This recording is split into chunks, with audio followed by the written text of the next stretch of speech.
we're live. We're live. Says, I always have to like restart because it never shows us. Nope, it's not that. I just didn't turn that off. There we go. Now, it should look the way it should look. Sweet. Hello, everybody.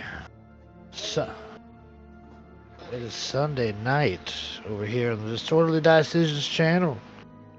Welcome to our Reign of Storms. Well, happy Memorial Day, everybody. Yeah. Hope you guys did a whole bunch of remembering over the weekend.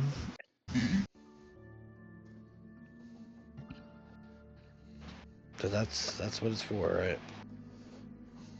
Oh, that's supposed to eat hot dogs. Chuck did not definitely Howdy. remember the slogan of M&M's. Nope. 0%. Chocolate's the last thing I think you want to be eating when you're dealing with dirty diapers, because that's just a dangerous game. It's the worst game of Russian roulette ever. Yeah. Well, I don't want to delay tonight because I want to get into things. So I'm gonna go straight into this recap, and we're gonna play this game. Last session, you guys met Xanu, the traveling merchant, traveling through the jungles of Chult. He offered you mystical items in return for stories of heroism, in which you supplied him with quite a few. Each of you taking turns to tell them stories, not only about some in of your past separately, but also things that you've gone through together. He was delighted to hear all these stories, each tale alighting a new glyph on the back of the tortoise shell that Boulder Drop, his Ankylosaurus companion, was dragging. Excuse me. And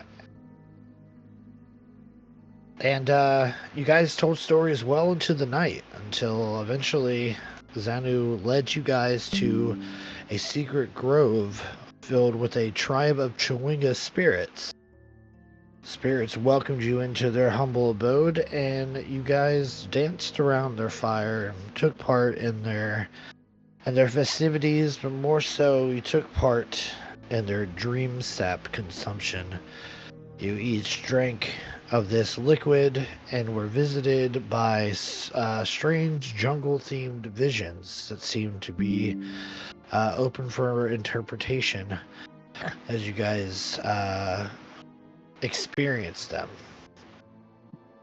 These visions took you into unconsciousness where you slept and were able to benefit from a normal D&D long rest where you get everything back, where you get your spell slots back, you get all your hit die back, well, not all your hit die, but half your hit die, all the things that come with the regular D&D rest. For the first time ever this game, you guys were able to experience that. And then you awoken the next day, groggy and a little bit lightheaded. And that's where we begin tonight's session. You all awake groggily, still under the after effects of the dream sap that you imbibed the night before with the Chewinga. As you look around with blurry eyes, you see the shapes of your companions laying around you. And as your vision clears, you begin to notice that there is nothing to be seen of the Chewinga encampment, nor the Loxodon merchant Xanu. A shift of movement catches your peripheral, and as you look, you notice that you are surrounded on all sides by spear-wielding lizard folk dressed in the tan leathers decorated with different assortments of colorful feathers bearing the brand of the Terrorclaw Tribe. They all bear razor shape. Take it over again. They all bear razor sharp fangs as they push their sharpened spear tips towards you.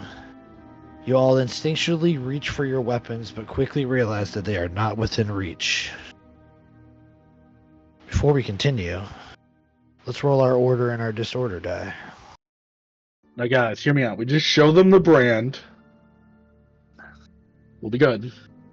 You don't have a brand. Yeah, we were getting it here. Or we're supposed to. We'll start with Adelaide. Roll our first d6 for our disorder order die. See what we get. The one for you. Thank you. We'll go Merc next. One for us. It's tradition now. It is. Alright, then we'll go Zurag next.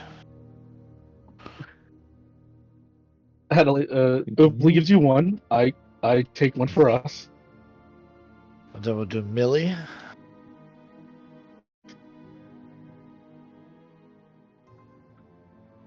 One for you. Alright. And then thank you, Grandma Mildred. And then we'll do Ressig next. For us. One for you guys. And then I will roll the final one. No, not minus anything, please. Please quit. You roll a 1d6 minus 6. You get a 4 higher. We get a die. One for me. Oh, why did I do +1? It's still one for me. Okay.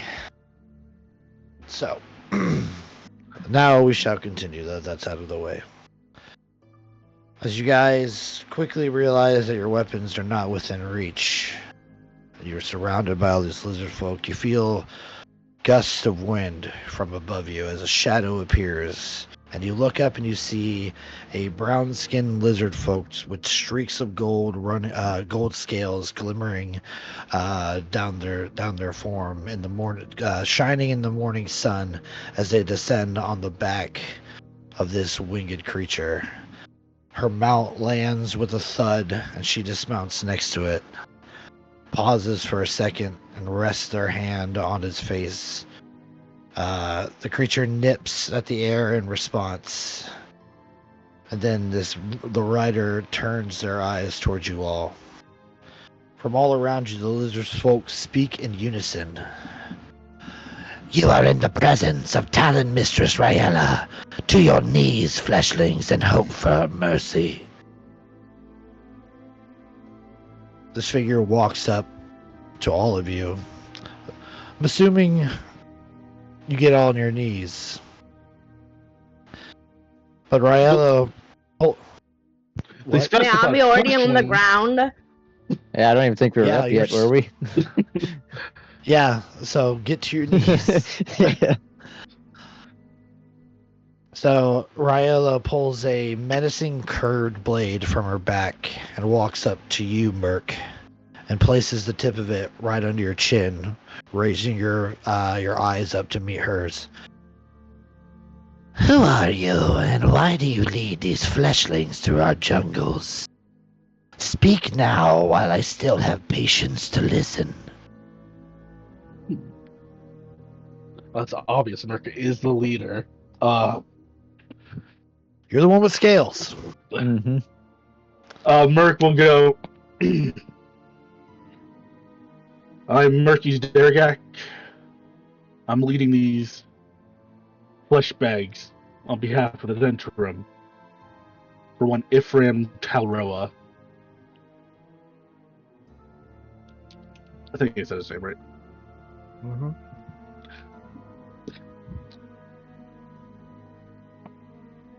And what business does Talroa send you here to the jungles of Cholt? She was introduced as Terrorclaw, which is his tribe, right? Yeah. Okay, thank you. I'm like, if I fuck this up, well, that's on me. He spoke of a portal we're to take, one that will send us back.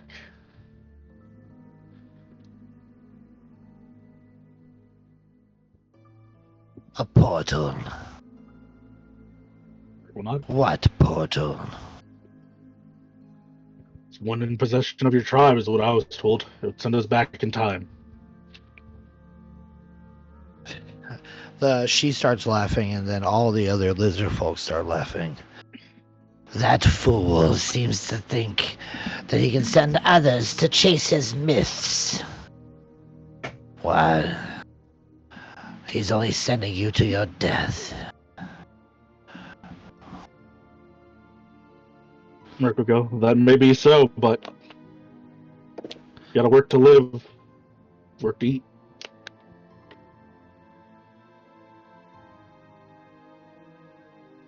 And what do you have to offer in order to use this portal? We have all your belongings with us now. So what do you have to trade?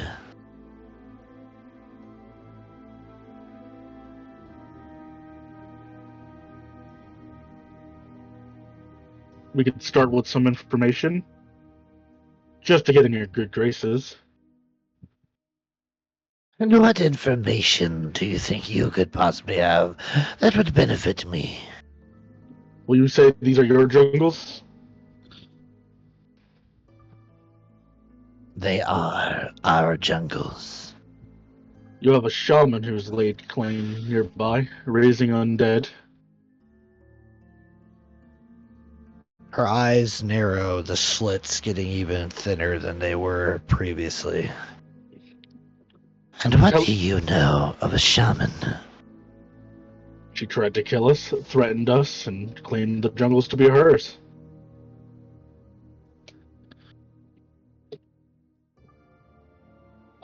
And what do you intend to do about this? Well, I believe you just said, what can we offer you? I'm a hired killer. A hired killer, he says. Again, cacophony of laughter. It's almost like a series of hisses and clicks. We found you here, sprawled out on the jungle floor, like fowl ready to be slaughtered.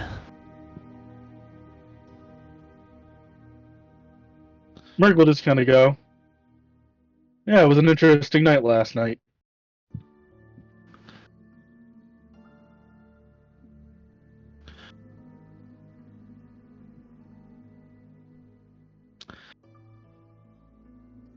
She eyes you up and down and casts glances to the other fleshlings before returning back to you. Hired killer. Can you say the same for your companions here? They look soft and mushy.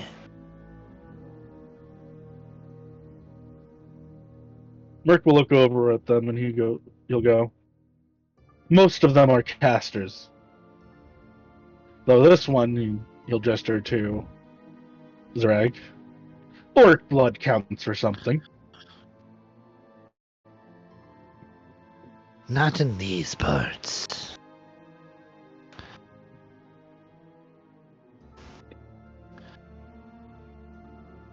But I'd rather see your blood spilled than my comrades. So perhaps, maybe you will be of some use to us. And she looks to her left and to her right and gives a signal, and a couple of lizard folk come up and they put bags over each of your heads. Bind their wrists behind them. Lead them back to camp. We'll see if the chief will have of any use to them.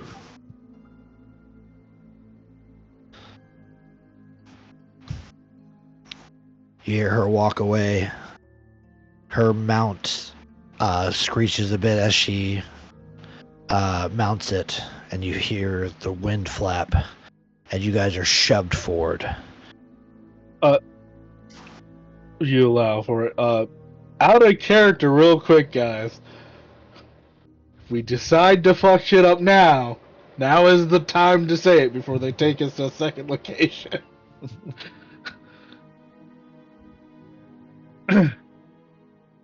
Just want to make sure. I mean, we were supposed to find them. This is what we were here Yeah. for. So, Yeah, we don't even have our stuff. They have our stuff.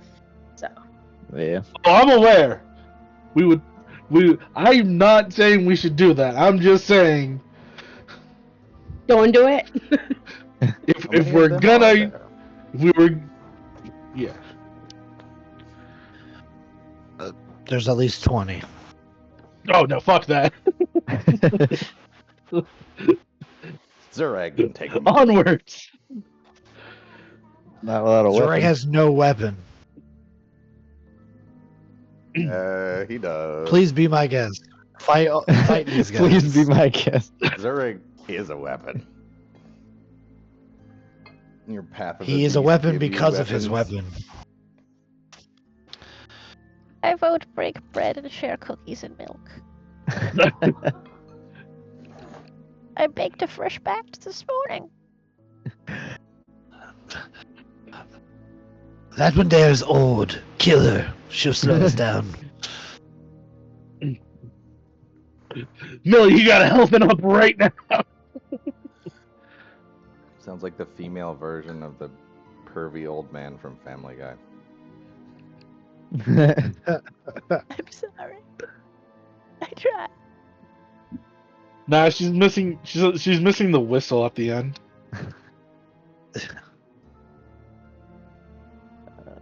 But no, we're just.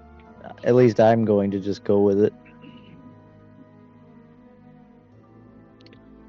Yeah.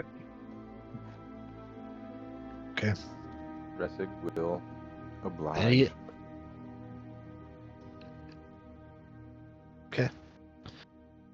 So your hands are bound behind your back, a bag is thrown over your head, and you are shoved into the forest, led by these lizard folk. You can hear the strong wing beats above you as Raella flies around.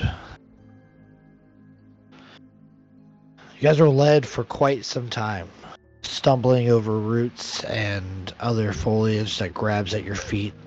Your boots sink into the mud in places.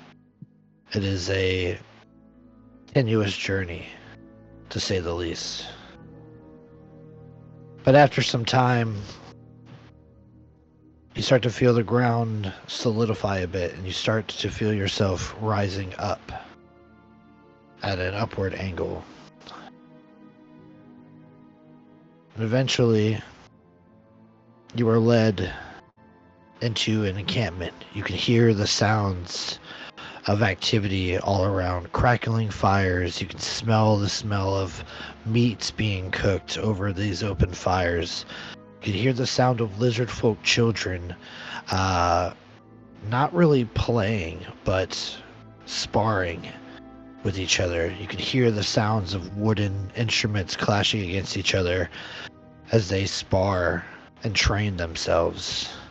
You can hear an older lizard folk man shouting commands at them and berating them for when they do not carry out that command to the fullest letter. Eventually, you stop. And you are hit in the back of the legs, so you fall down to your knees, and the sacks are removed from your head. The light now greeting your eyes causes you to blink and have to refocus, but eventually you're able to look around, and you see that you're atop a network of natural stone plateaus that seem to rise from the swamp borders below, like jagged fangs. You look around and you can see bridges made from woven vines and bones that cross these platforms. You seem to be at on the center platform here, which seems to be a massive altar of sun-bleached stone that is carved with effigies and adorned with trophies from past conquests. Skulls and some heads with more skin than others encircle around you. And standing here before you is a 10-foot tall about 450-pound of straight muscle lizard folk chief.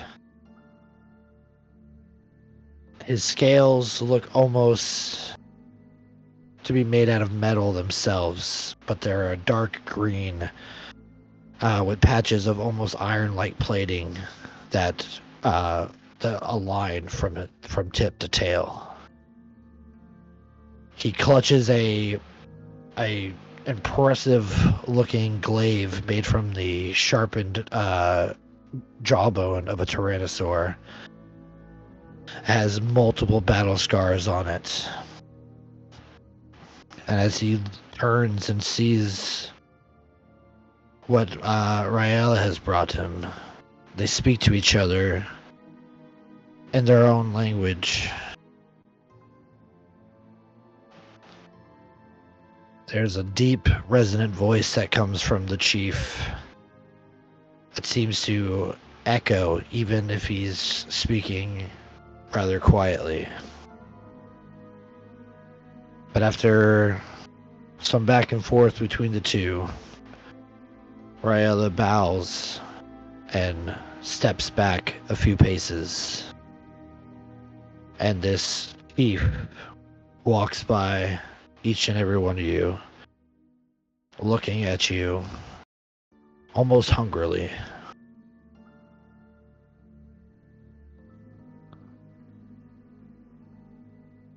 Hired killers. That's what you are. He looks right at you, Merc. Indeed, I work for the Zentarum.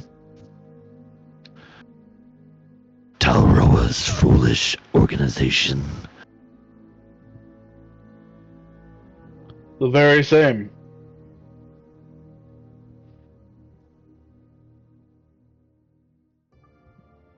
You have dealt with this shaman that calls himself Raz Nazi, have you not?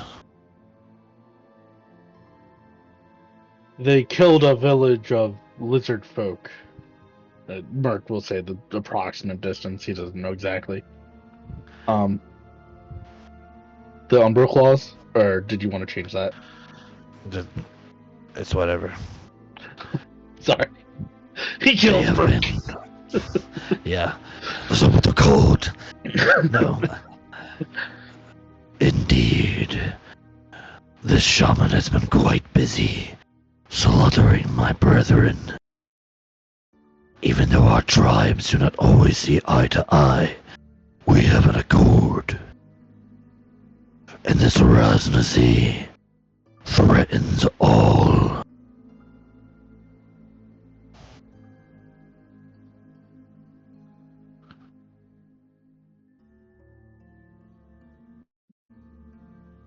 Your hunter said that you could use someone to deal with them, so you don't have to spill your own blood. He casts a sharp gaze over towards Raella. We have no problem spilling our own blood, but we are running short on resources, and Raznazi happens to have an artifact of great power.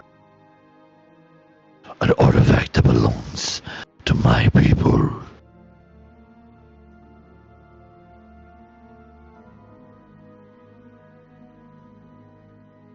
It could be delivered to you with a skull. Simple exchange.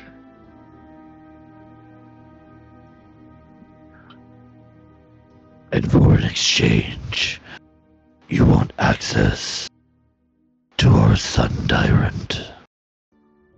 Is that true? It is.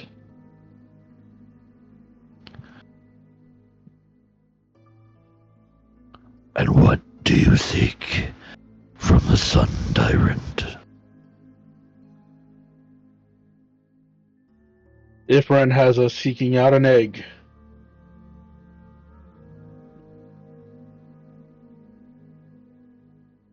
his eyes almost roll back as his like nictating membranes close on his eyes, almost as if he's rolling his eyes. That fool.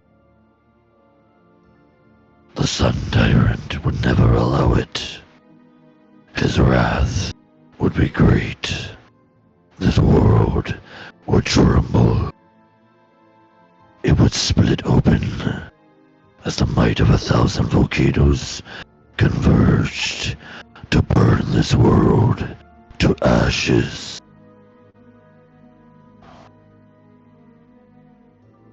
Insight check.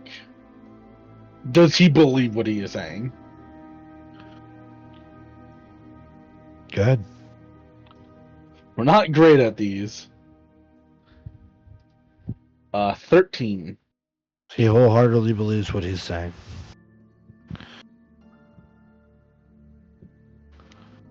I hate this quest, Adelaide. I hate this fucking quest.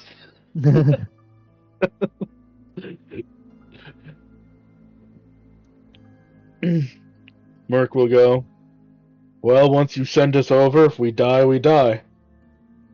You'll have the shaman's skull in your artifact.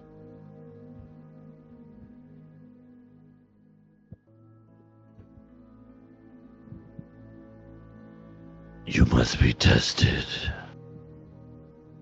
I do not believe you have what it takes to fight him and his legion of the undead.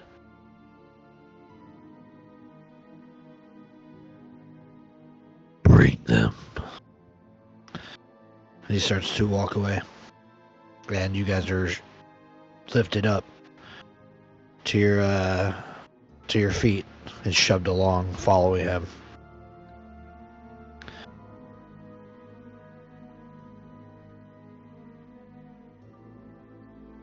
He walks you over across one of these bridges to another one of these spire-like plateaus.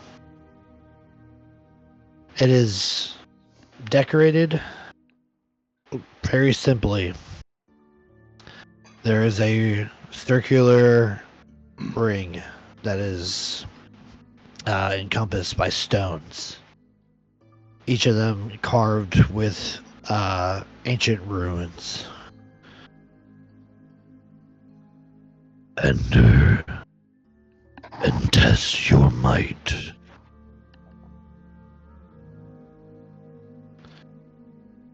Will it be in Mortal Kombat? I had to. If I die, I die. Merc needed to. Yes.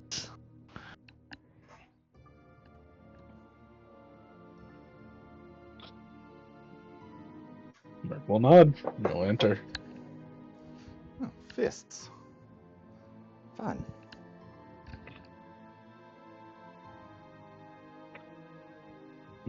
Believe you can channel smites through your fists. You can, I think.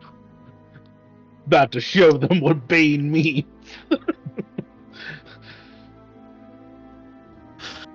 Do you all enter? If we're permitted, if it's not just him, yeah.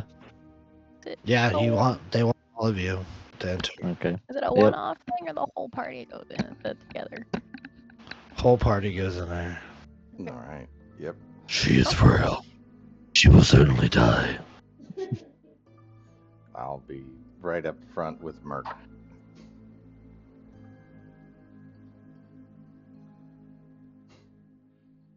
As they're like kind of shuffling along, I imagine it's like Zurag, Ressig, and Merc are in front. Merc is just going to whisper to the other two, the next time some fucking forest spirits offer us anything, we tell them no, and then we kill them all. Because I am tired of this fucking bullshit. Well, could be worse. Could have not gotten a rest. But we found the tribe one way or the other. I have a feeling that the results would have been the same. Because we were Merc will just say, silver fucking lining. Okay. He looks pissed.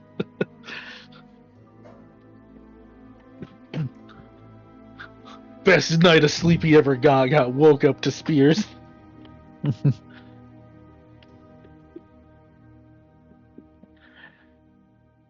So everybody enters? Yep. Hell yeah. Okay. Okay. As soon as you enter, the runes on all of these stones begin to glow. And a stone dagger is tossed at each of your feet. From the looks of it, you can tell that it is blunted. But it has a bit of an oily substance coated on it.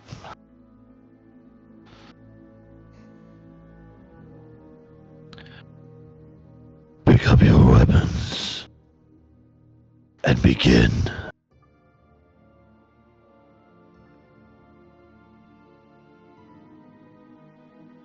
I need you guys to roll initiative.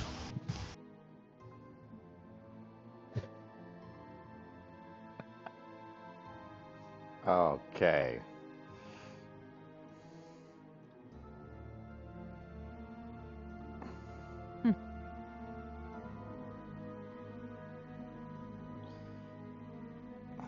I have a bad feeling about this.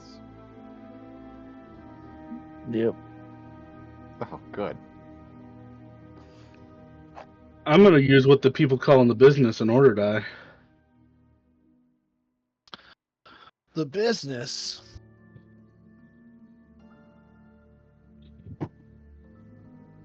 We hit the peaks of a 9.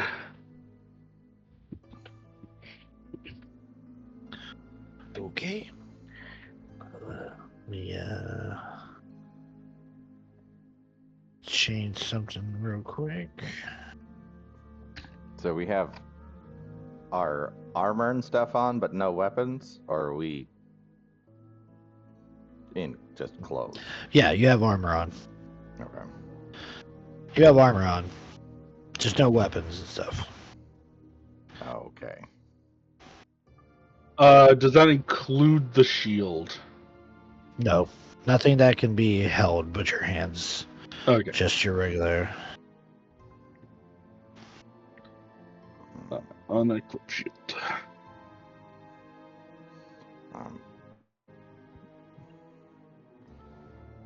So I gotta do some fuckery.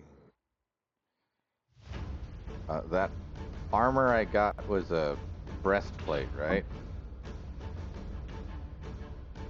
Yep. Okay.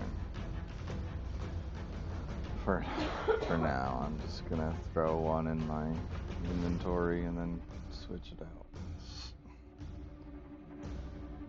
I get the actual item. Anything that we had to tune to, would we have been able to do that or no? Yeah, you would have been attuned to it. In Merc's pocket, is there a potion? No, any Okay. items or anything like that is here. Let me I'll give you guys a little mock-up battle map here. That way you can see where you are. It'll give me 2 seconds is all I need. Those items that we got over session, did you add those to our characters or no? Nope. Totally forgot. But they are also something that can be added by compendium and just edited by you guys.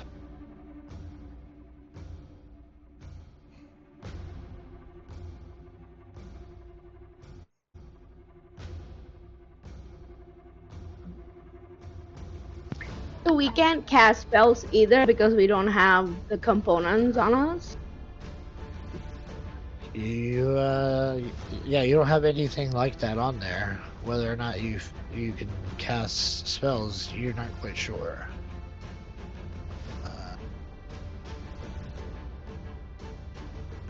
Actually, not sure if a dagger is worse than my fist.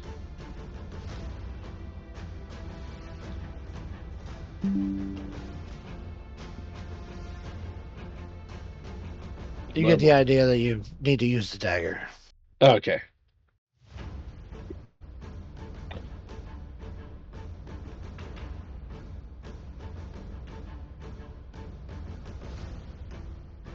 I was more having a math moment of daggers can use strength, right?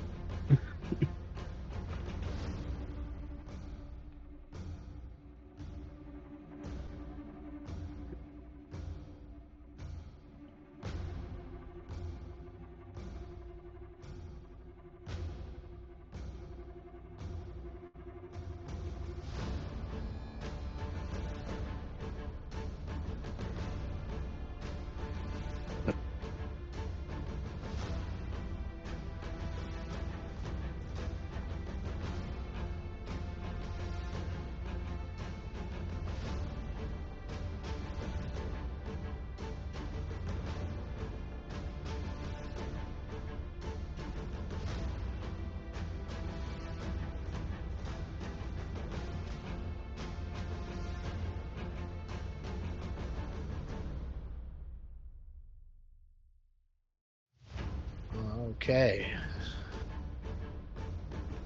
Pick up the daggers and begin.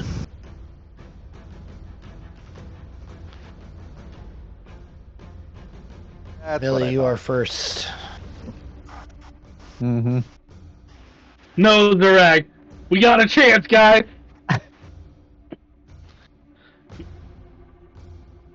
Everything's their toy.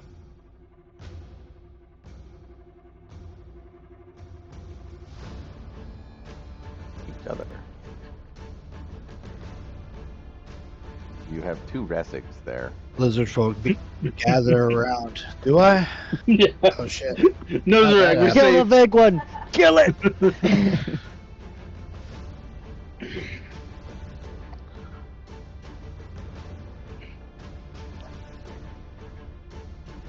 There. Being unaware of what's going on. Not even sure if she can cast magic. Probably start out with just testing the waters and cast guidance on herself. Okay. You focus on your energies to cast guidance, and you feel that holy magic resonate. And then probably be it. Oh. Vader, real quick, my initiative should be 9, not 8, because of the Chewinga charm. I got a +1 on my next initiative roll. Okay. Do you want to use that now? You just said on the next roll. You didn't say that I could shoot. I mean, if I don't have to use it, I will save it. Yeah, I'll allow you to choose. Okay, then I will not. Okay. Great. All right. So Millie, you pick up the dagger, and again, it's a blunted stone dagger, but you can see it's smeared with like this oily substance on it. And as you clutch it, you cast guidance on yourself, and you feel that holy magic wrap around you, and you can hear these lizard folk who are now starting to gather around start to they're just shouting. They're not cheering, but they're shouting, and they're calling for action. But that is an action on your end, Zurag. Oh.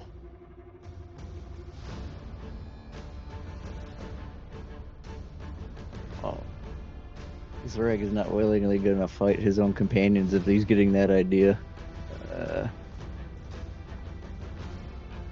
Where are these runes at? Or how the hell do we even get in the over here on this little island.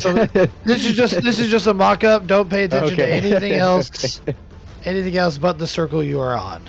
Okay. Like you are so like, just picture all this water here is lizard folk. Like stand? Are we in like stadium? I need to go hunt down a dagger profile. You are you are on you are in a combat arena. Depending. Yeah, Zurg would just probably pick up the dagger and like smell it to see if he can. He said it was oily. Would it be something that he would recognize? Give me a either nature or survival. Survival. 16. 16. This smells like some sort of venom.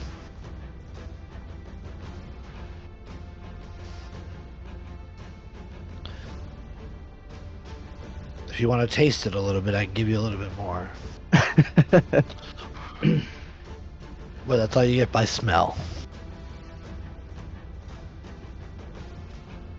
I don't think he would lick it. His intelligence isn't great, but I don't think he's that dumb.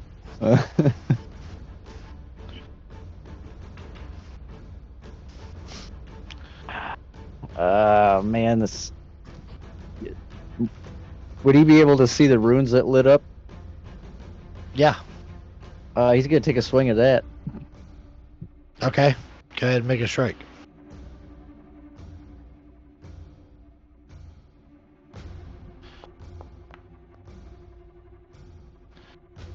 $13. You go to strike at the rock, and as the dagger collides with it, you are blasted back 15 feet. Roll me acrobatics. Or sorry, dexterity. Yeah, no, yeah, roll me acrobatics. We just need you to be prone, then we get advantage. Oh, you might. Yeah, you're blasted backwards, and you smack into the ground hard. And you see a little red notch appear, made out of blood, above Zurag's head. Just follows me like a sim character. Yeah, yep. You're prone at the moment. We got And that was your knockback, action. And then it has the little Okay. like Sims thing. Yep. How does the crowd react to that? All laughing. Jeers. Sorry, little one. The chief just stands there with his arms crossed, just looking bored and disappointed. Adelaide. Adelaide will look at her friends and yell out to the whatever chief guy, "I'm not fighting my friends," and she will stab herself. Okay. So it's blunted, so it doesn't go in, but give me a Constitution saving throw. Is this? You said this is poison, right? I have advantage.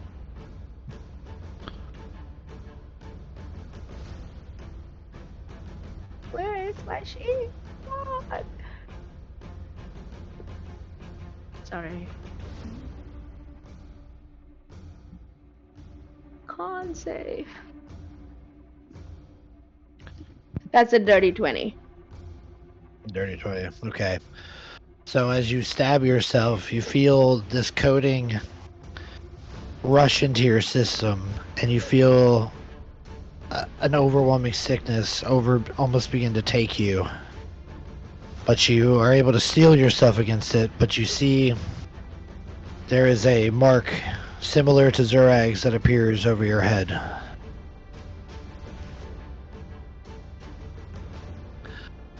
Merc. Oh, sweet. Zuri's prone, I heard? Yes, he is. Well, Merc will just shout out to all of them. Stop dawdling and give them what they want. The sooner we're done, the sooner it's over. So, march over to Zerag. You what, mate? You fucking wolf, mate. Sorry, little one, you're prone. 2 1s coming up. Oh, I saw 1. Now, Zurag, you have the opportunity to retaliate should you wish. You need to beat what Merc just rolled, but you need to do so at disadvantage. That's only if you wish to retaliate and try to strike back. I don't think he would try to strike back. He might just try to block him, but if that's not the case, then probably not.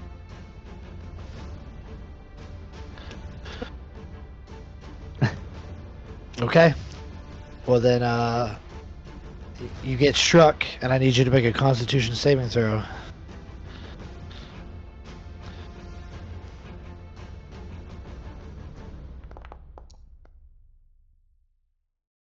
$23. Okay, you're good to go, but another red mark appears over your head, and a green mark appears over Merc's.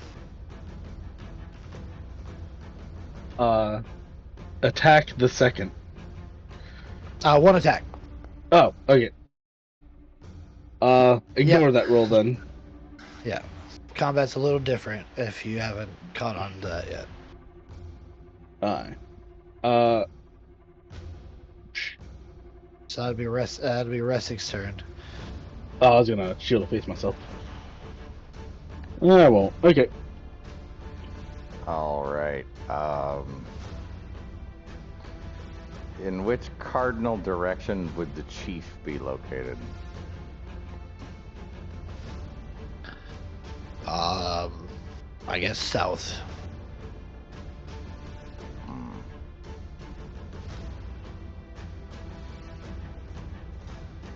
All right.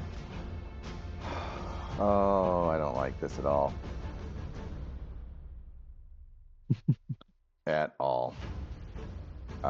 Resic is going to... Well, he saw Zurag fly across and these weird marks. But he does not like that Merc gave in so easy. Oh, crap. Where's the dagger? I had one. I equipped it. Yeah. All right.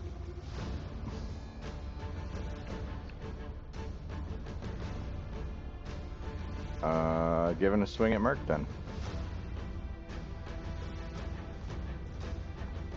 All right. Merc, you may retaliate. If you wish. Merc will retaliate. But... All right. Dagger. We will channel divinity for a +10 to the roll. Yeah. I will also use an order die. That is 22.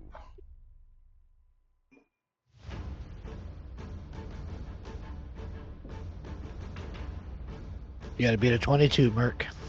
My roll didn't go through. Let's try this again. Plus 1d6, and my channel divinity is +10. I mean, it shouldn't be hard to beat a 22. Ooh. 25. You need these things. Describe to me what this looks like, Merc. I imagine Resig just runs up at Merc to shank him, and Merc's gonna just kind of catch the hand and just stab. He's not trying to make it pretty, but like there's like just a flash of that like green light in his eyes. All right. Roll a Constitution saving throw, Resig. It's less of a stab and more of like a jump across Zurag's body with the dagger out in front of him. Poison stuff. Advantage +7. That's a 20 6. Okay, you're good, but you see a red mark appears over your head, and then a secondary green mark appears over Merc's head. All right, action surge. Well, I guess you can action surge for just one attack. Yeah, well. So, Merc, you won't be able to retaliate on this. That is a Game. dirty 20. Dirge 20 will hit. All right. Okay, give me a Constitution saving throw, Merc. Let's go ahead and roll one of these. That's all the nat 20. 7. Okay, the red mark that was above Ressig's head disappears and is replaced with a green, and one of your green marks is replaced with a red, Merc.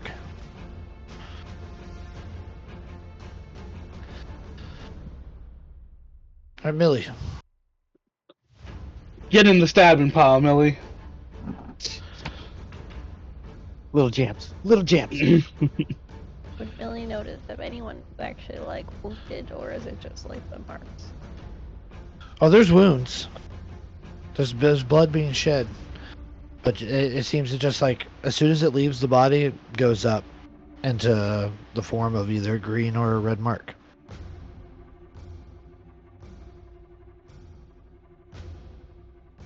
Millie's not one to really hit things, so probably just wander over.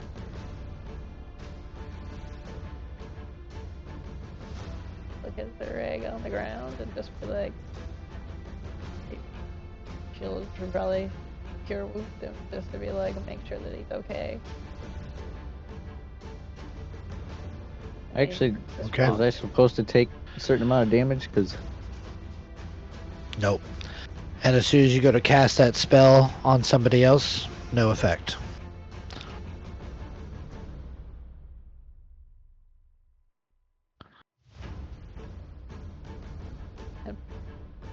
Guess she'd step back because she'd be confused trying to figure out what the heck is going on with her magic.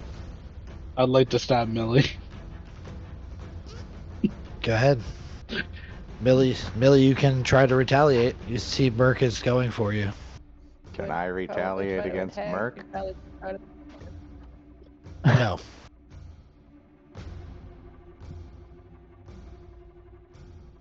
Millie is not much of a fighter, so let's try to block. 25 will hit. In my check marks. Oh, sorry, you failed your Constitution save, didn't you, Merc? Yes, I did. So do that with disadvantage. Attack dose. 13. Does not hit. And now that you've moved, you feel your body seize up. Okay. As the poison takes hold of you. Millie, you dodge out of the way just as Merc swipes out at you. And then as he does so, he just like freezes. Alright, Zurag. On the ground, you have 2 red marks. Get your green marks, buddy. well, he's gonna stand up, but he's just gonna look like, even though he probably won't even realize what's going on with Merc, he's like, "What the hell?" And he'll just pick him up and throw him instead of stabbing him. Okay, give me athletics. I'll say with advantage because Merc is currently locked up. I needed that. 24. Yeah, you pick him up and you throw him, and he lands over here prone.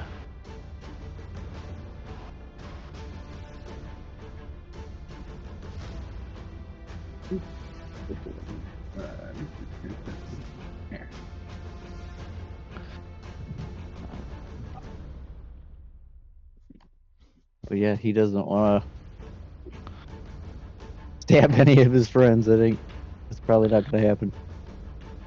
Okay. Adelaide. Adelaide will come closer to there and Yeah, just get your points. yeah, whatever. She's like, this is ridiculous. Is this how you check how people have strength? This is ridiculous. Why don't you come in here and fight us, you scaly motherfucker? And then she'll stab. And that's how You're they all like, died.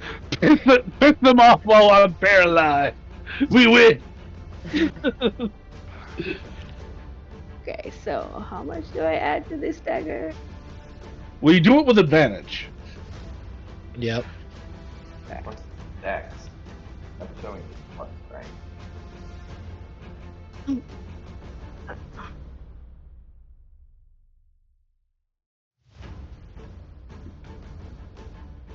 That's 18.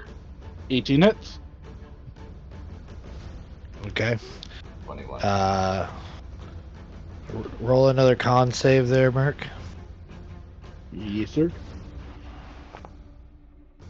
19.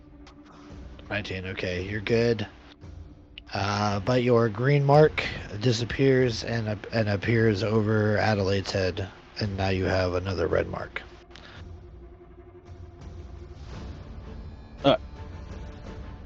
Okay. That'll be you, Merc. You feel your body as she strikes into you. You feel it come out. Alright. Merc will stand up. Yeah, we're gonna stab Adelaide, I guess. Closest one there. Wait a second. No. We're not here to actually hurt, and these appear to be safe weapons. Oh my goodness, I've clicked every button but the one I need to click. I was like, target, nope. This, nope. Eventually stand up. Does a 22 hit Adelaide, and would you like to retaliate? That will hit. She's not gonna retaliate. Okay, con save from Adelaide. And that green mark you just got appears back over Merc's head, and a red mark appears over yours, Adelaide. That's 7. A 7. Okay. Yeah. You feel your body start to succumb to this venom. Ressig.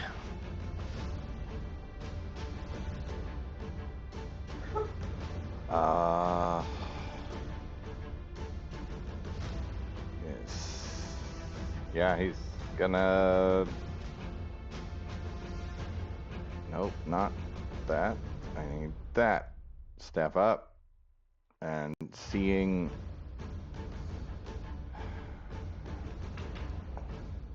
Okay. Yeah, seeing Merc stab Adelaide. He is going to stab Merc again, I guess. Does natural 20 Merc will retaliate. Natural 20. What was that? Natural 20.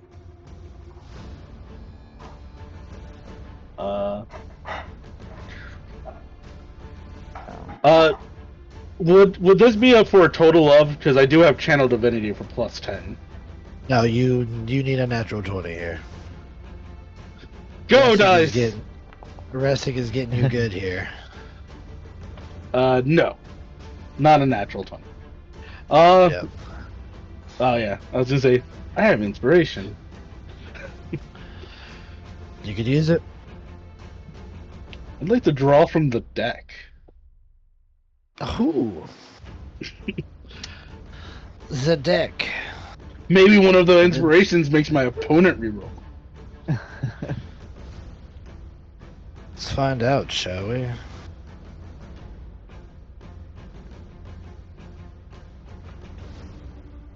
Roll me a 1, 2, 3, 5, 6, 7, 8, 9, 10, 12. Roll me a D22. Ooh.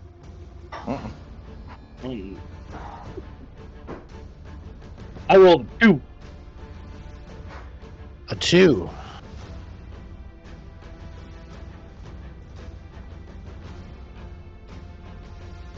Comment. As a bonus action, select one creature as your chosen foe. That creature has vulnerability to damage you deal and resistance to all other damage, and it has disadvantage on its attack rolls against any creature other than you. The effect ends when any other creature that you deals damage to the target. I'm going to modify that to suit our current situation right here. And I'm going to say that's going to give you a natural 20 as well, as you and Ressig's blade clash together. Where's the inspiration?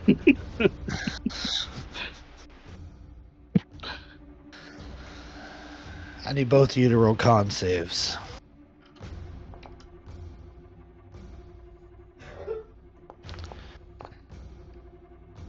$16. 19. No. Yeah, 19. Okay. You guys are both okay. There is no mark given or taken away. I was waiting for it. And the mark system gets confused. Nope. Merc, that is your turn. Wait, no, it isn't. There's Merc the second in there. Yeah, that's weird. Okay, Millie, that is your turn.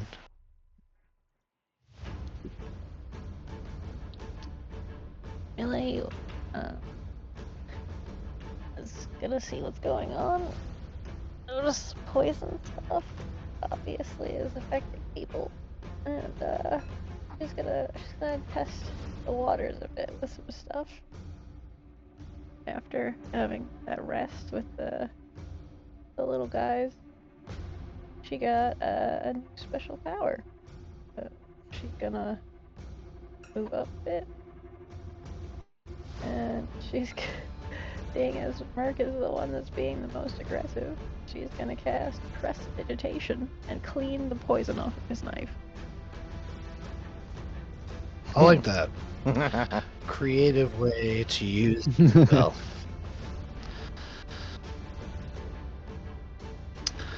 Okay. Very, very good. Thank you.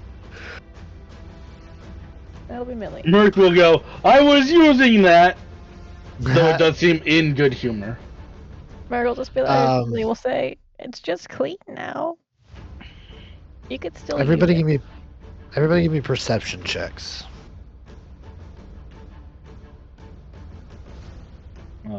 Perception. 26 for Adelaide.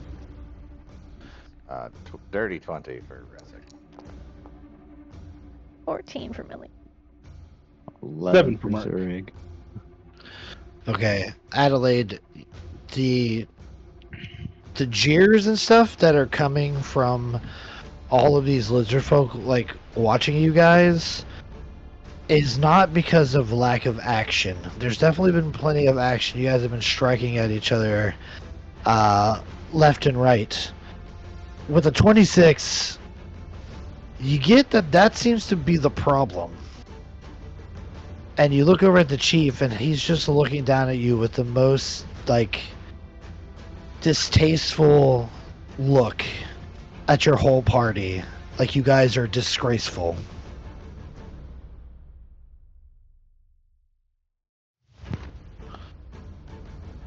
Do I have to That's wait right, for my turn to do something? Yes, you do. Zurag, that is your turn. Come on, Zurag. Zurag, fight me. It's what they want. Obviously, with the 7, Merc knows what they want. They explain these rules real fucking well. I mean, I wouldn't know what the hell is going on with 11. Nope. Would my 20 have gotten anything? No.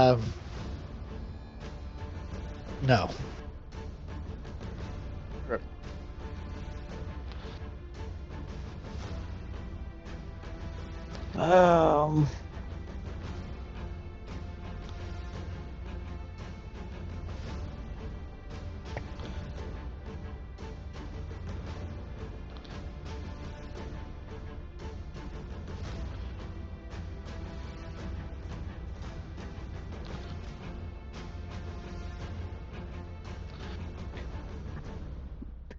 He's just basically gonna tell everybody, or he's gonna scream at the whole party. You know,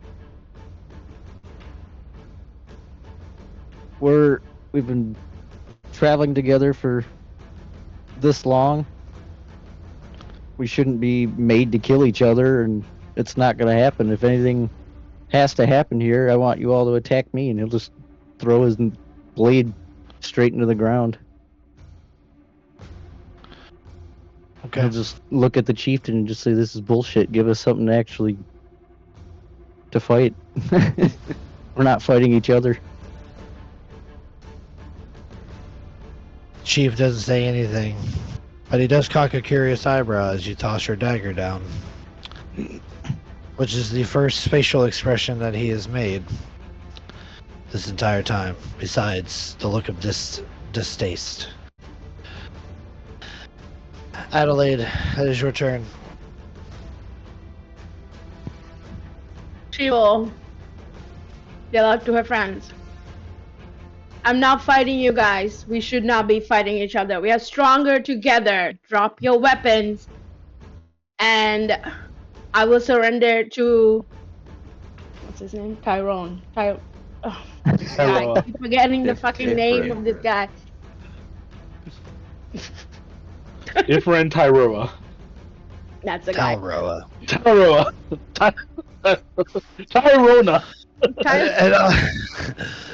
Tyrone, please. Oh. Shut up, motherfucker. I said fight.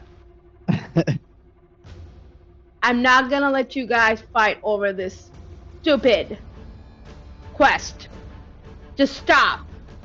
And she'll put her dagger down and she will probably try to grab everybody else's daggers and put them down too. Okay. Well, No you resistance. definitely throw.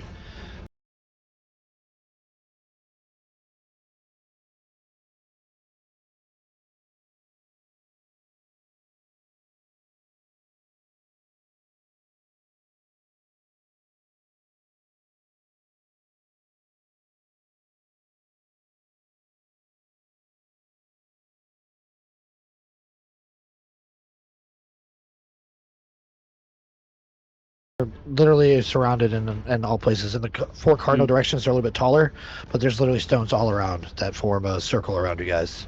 Okay, but the ones with runes on them, were there 5, like one for each of They us? all have runes. When Zurag struck it with the dagger, he was blasted back. Merc will go, if it's a puzzle, I don't know what it is, but I was thinking maybe we all hit a rune at the same time. Does anybody read this shit? And he'll gesture to the walls.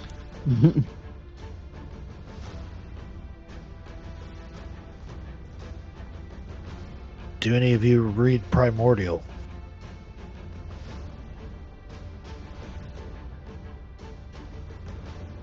Nope.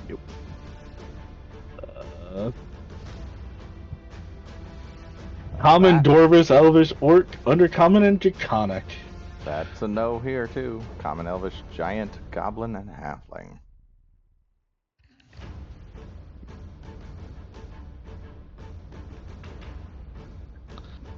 Mercury will fuck it and just spike the knife into the ground. Okay. But he's not gonna not move. He's gonna start walking over to a wall. All right. With that, Anybody want to strike out at Merc as he moves? Nope. No. Because whenever he grabs every knife and just starts stabbing. Get him! It was a ruse. You must be Caesared. Restig, that's your turn. All right. Resig ain't happy. At 2, Zurag. Too easy to get everyone to. Well, not everyone. Basically, Merc. And him. So. He's gonna. What you just said seems to be the problem. You guys are fighting each other instead of fighting alongside each other. Oh, so we have to gang up on one person? No, that's not what I'm saying at all. We're Team 7 and we're being tested, guys. He's gonna get mad and less out of a conscious thought and more out of just a reaction to that kind of aggression. He's gonna use Giant's Might and get swole if it works. Yep, it does.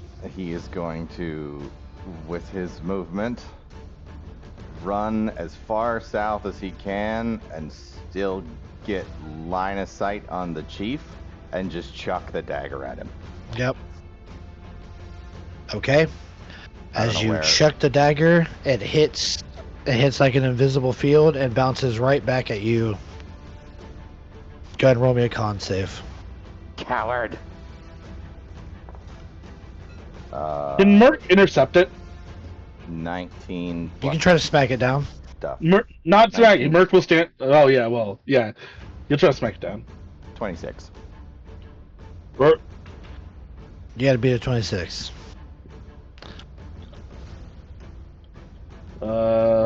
With, what?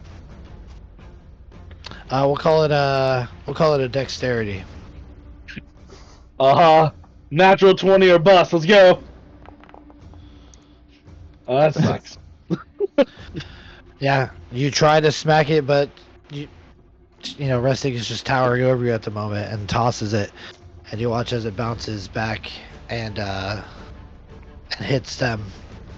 Restig, you get a red mark over your head. Okay. Oh shit.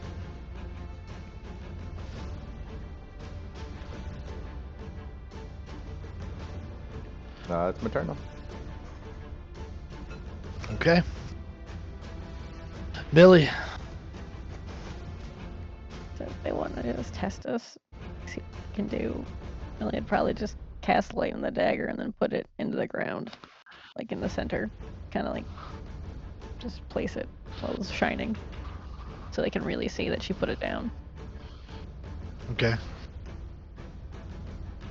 And then she'll just be like, yeah, I don't want to fight my party, and I've refused to do it so far, and you know, these are my friends. They're family to me. Okay. You guys now have all thrown down your daggers. Well, most of you have purposefully thrown them down. Restig tried to attack the chief.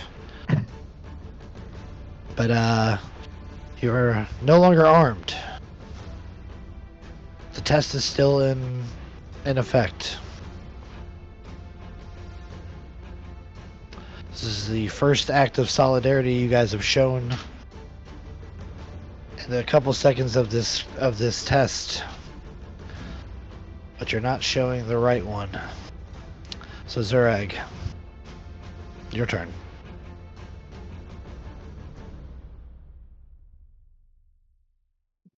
Let's hold hands, guys. Hell.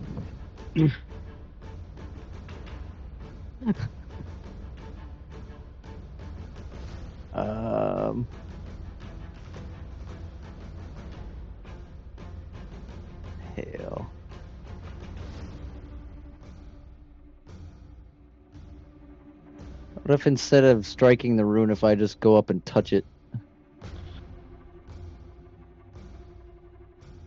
Just like touch one of the, like I said, the runes are on all the stones, and the four cardinal directions are taller stones that are about like 8 foot tall. The rest are just like a foot that you could easily step over. That's how you walked in here. You stepped over him.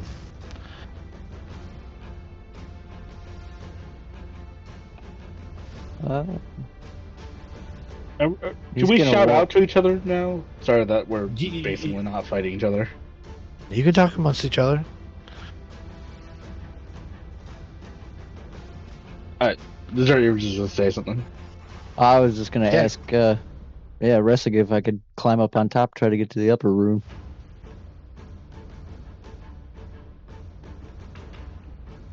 I'll give you a boost.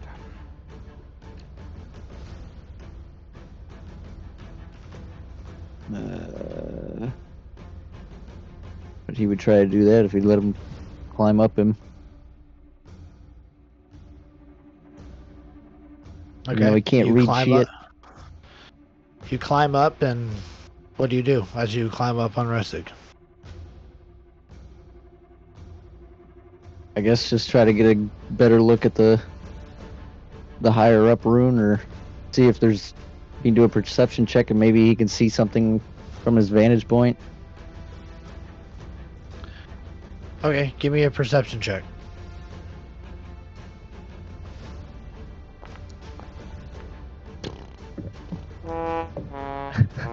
You can see your house from here. Man, I'm really high up if I can see all the way up north. I don't know. I'm open to suggestions. My intelligence is 0. Merc. Okay. Merc is aware that Adelaide is perceptive. Merc will call over to Adelaide. There's 4 pillars, 5 daggers. Maybe the daggers have something on them? Can you look them over? See if you see anything on them? On the daggers? Yeah. Merc is thinking, like, maybe there's a rune on the dagger and the rune corresponds.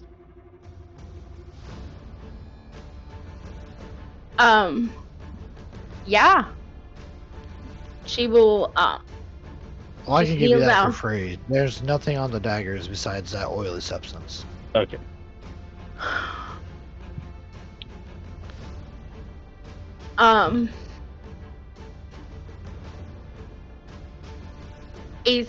Adelaide will move close to one of the pillars, and is there a spot that we can put the daggers in? She'll just check. Give me an investigation as you go over to one of the pillars. And move your token to which one you do. Like I said, they're in the 4 cardinal directions, so I will north, just go to the southwest, one that east. that we all together right there. Investigation.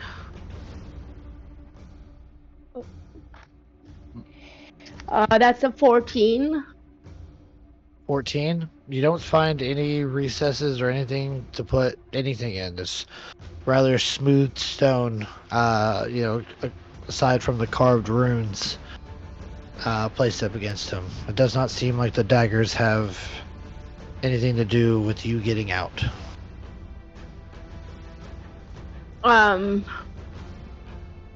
Would that be her action? Yep.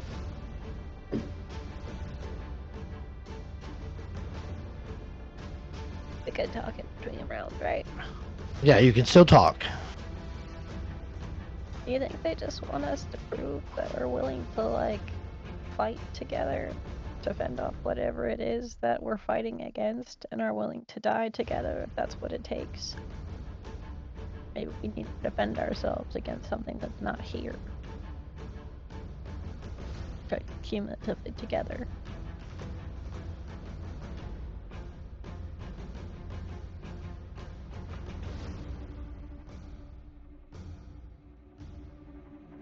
If it's not here, what do they want us to do?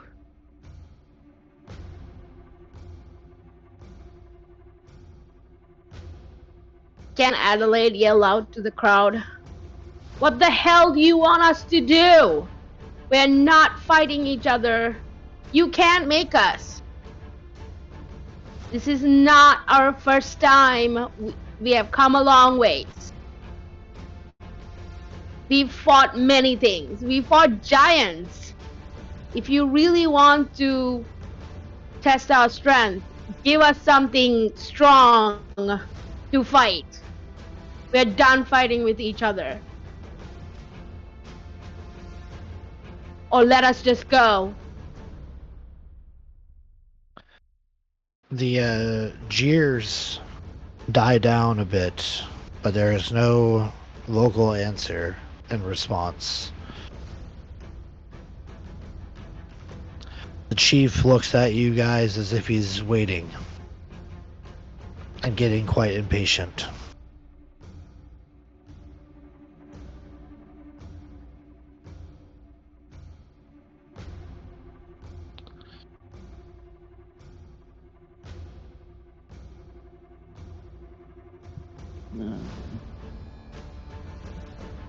Zorek's gonna hop down off a Resig and then go to this straight north rune.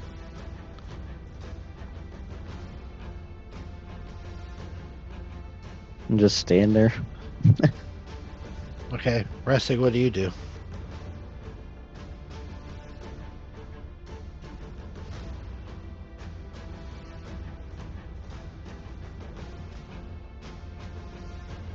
You muted?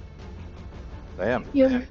I will go to the west side rune and just stand in as best a defensive position as I can muster without shield or weapon, just facing out towards the crowd.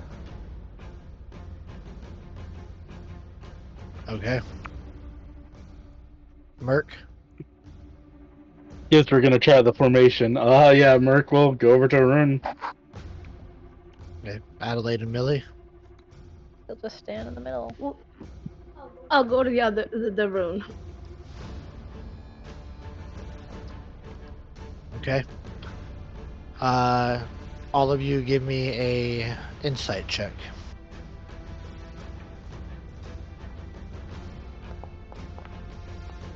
Natural 20. Hell yeah! Oh, yeah, I get A 10 for Adelaide. 12 for Zurich. 22. for Millie.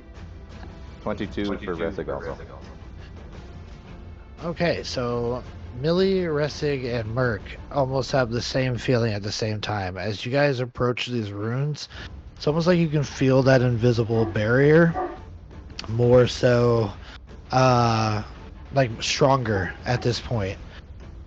It feels like you can feel it kind of like the air kind of resonating around it and hear the buzzing. It was fainter when you guys were all together.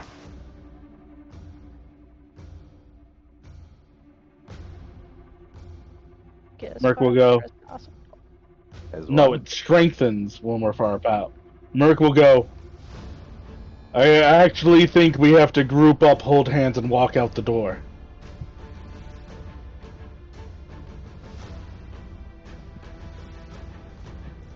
Put our backs together. Yeah, just form a ball and walk out.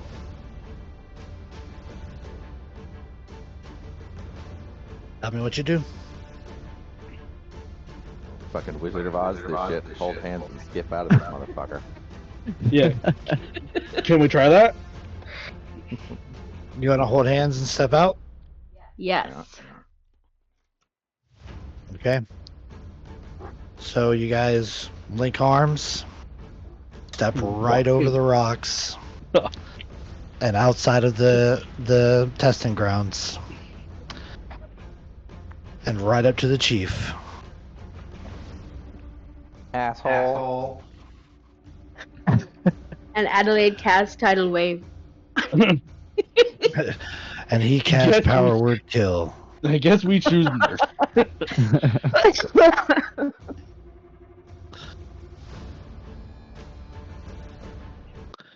I hate overthinking shit.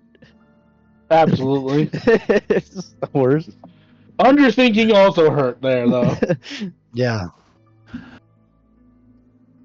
Very well.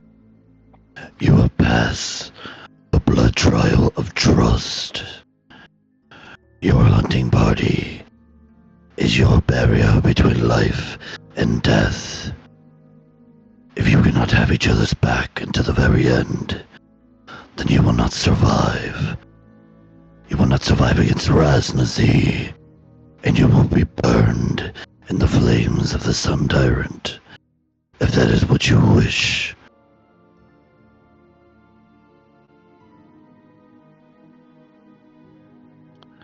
Come. Your next trial awaits. Oh, another. With this next one, do we get its name first? I feel the name is very important. He didn't say anything. He just walks over to a long table where a bunch of exotic meats and fermented wine have been placed out along the edge, and all of the tribe's people sit down, chief at the head, and they leave spots open for you guys. You are placed in between different members of the Terrorclaw Tribe, not directly next to each other.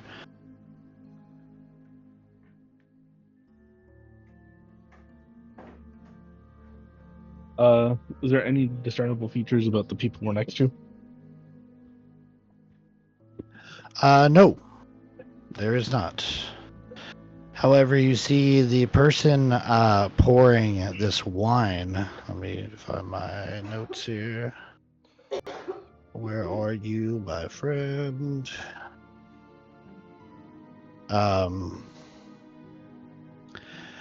You see they have albino scales that are marked with ritual scars and inked sigils. And as they move past you kind of quietly, you can see that their eyes are clouded but glow a faint blue. They hold this rather sizable pitcher of this red liquid, and they pour it into your goblet. They go around and do the same for everybody else.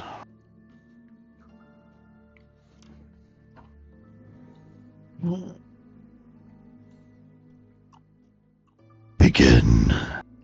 You see everybody begins to eat.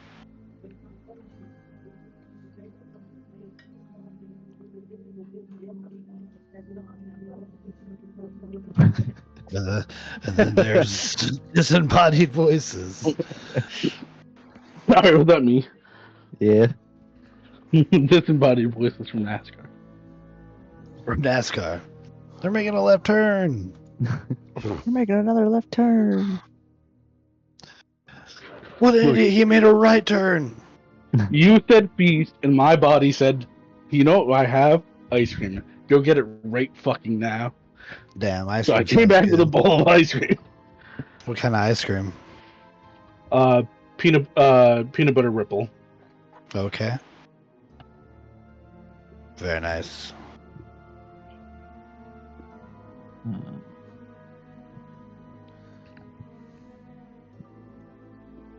Well, we have goblets and food in front of us. Ellie will just kind of observe what the other people are doing. Quiet.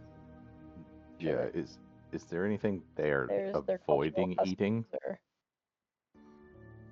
Nope, they're eating everything and drinking everything.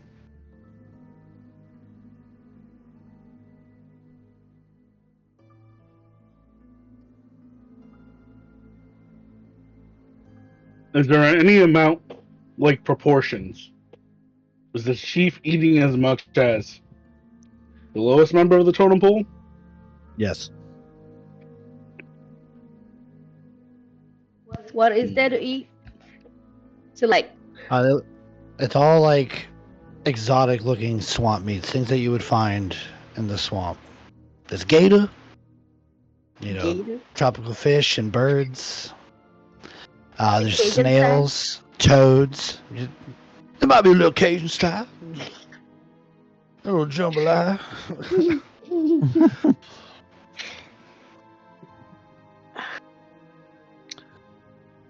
Pass me that Creole seasoning if you don't mind. Well, we just left the trial of trust. Yeah, Uncle Billy Zip is that.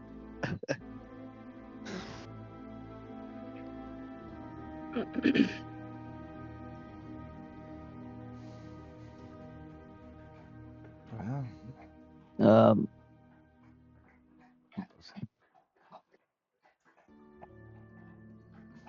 Fail this trial by not eating anything. Fail it by eating everything.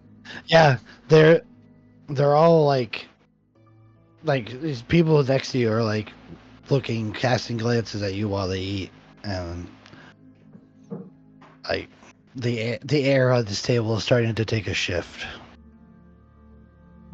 Merc gonna pick up a frog leg. They're so small. Yeah.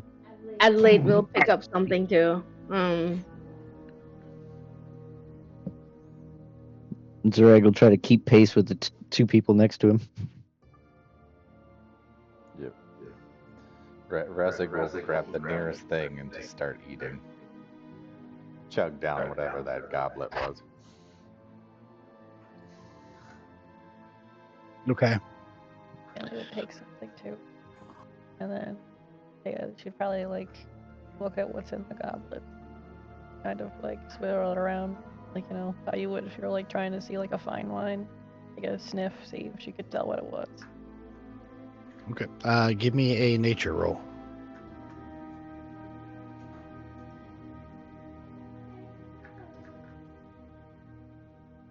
One.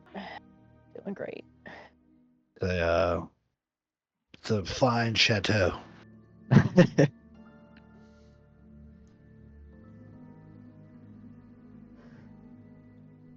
Set it back down and probably go about eating for a bit. She might even consider like pretend to take a sip because she's not sure what it is yet. No one else has really done that. She'll put it back. She'll probably just set it down. You know, like do the smell test and something. Adelaide will talk to the people next to her. How are you all doing today? I do not talk. Feels like the shooting exams. I figure out how to cheat without getting caught.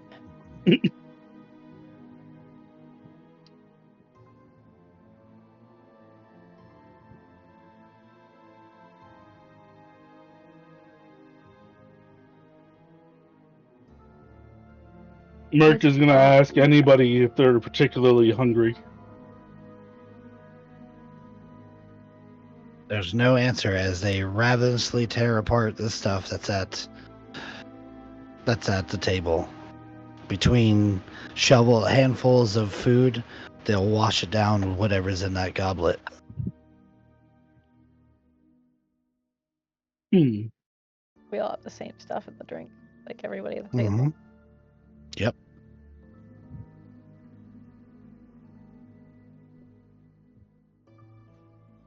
Merc will go.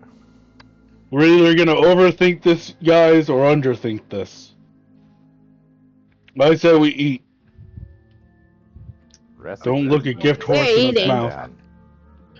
Yeah, Adelaide's been eating and drinking her whatever drink. Swamp water.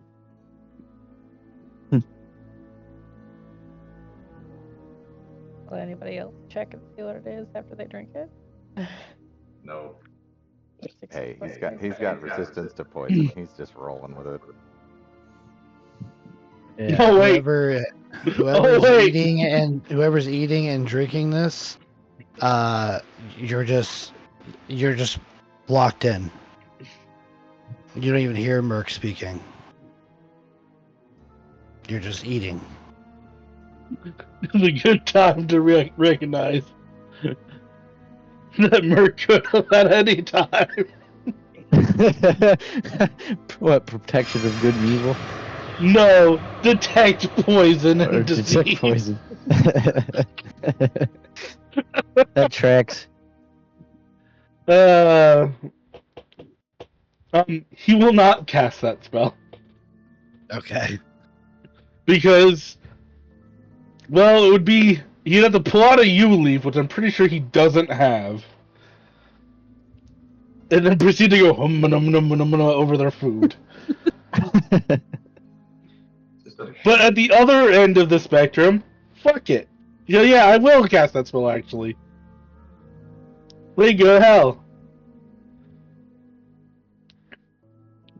Okay. You do not detect any poison or diseases at the table, except for the people who took a red mark.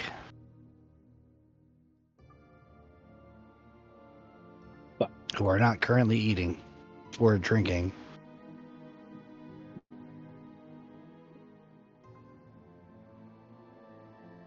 Well, Merc ended with a red mark, or if you had a red mark, and yeah. So it was Merc, Ressig. Like Ressig, who took a red mark and has eaten and drank. You don't sense no poison in her. Okay.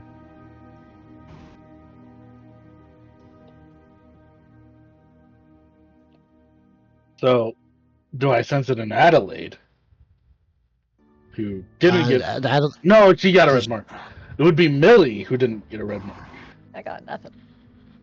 At 0. You don't sense it in her either. Shit. These last 10 minutes. I'm just too stupid to use the information given to me.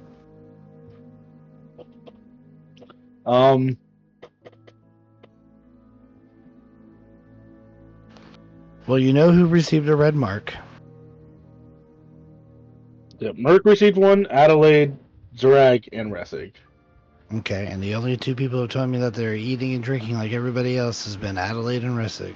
Oh, I said I was keeping pace with the two next to me. Okay, so then you're the only one. Yeah. Yeah, Merc was eating the frog legs and stuff. Yeah, just the frog legs? Oh, yeah, I mean, I guess he'll just start eating. Okay, and you partake in the drink of the goblet? Yeah. Sorry. Okay. Okay, Millie, are you doing the same? She saw the rest of her party doing it. She'd probably guess we're just going for it. Yeah, Merc will grunt and say it's not poison. Okay. You guys begin to chow down like everybody else. And the air begins to feel a little bit more jovial. And then you all pass out.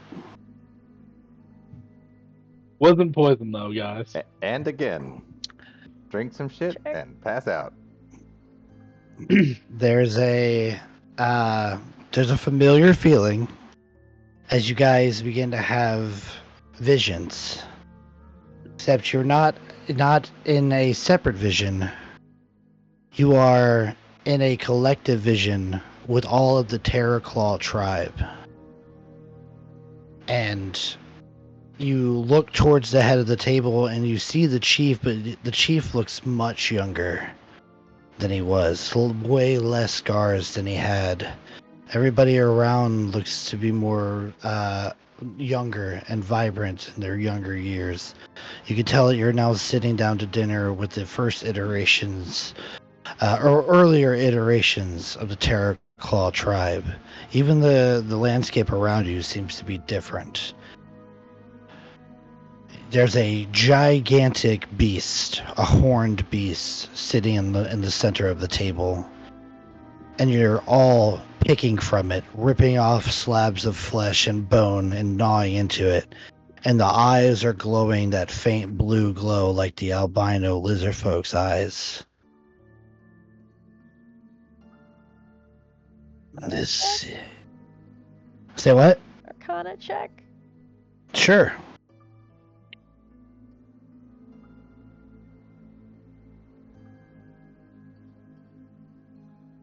Nope. Ellie's rolling hot tonight. 7. Rolling as good as you feel. Yep. Yeah, this is strange magic that you've never dealt with. This is ancient. You've not even studied anything like this, and no matter how much you guys pull away at this beast, it seems to regenerate. And then one by one, a member of the tribe will stand up and they will recite a tale of glory and battle. And it goes down the line one by one until it gets to one of you.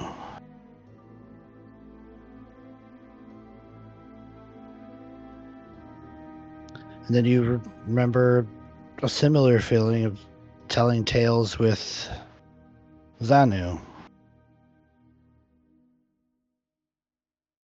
And you get the idea that this might be another moment such as this.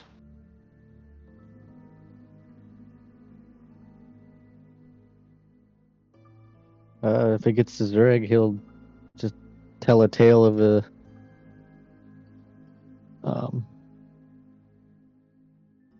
I guess a tale of his family.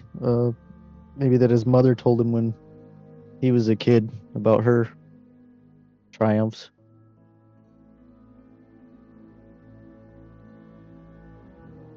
He tells us it's a little bit more of a personal. Okay. If that's the case, then maybe he'll talk about fighting Guh. He'll retell the same story maybe that he told Xanu.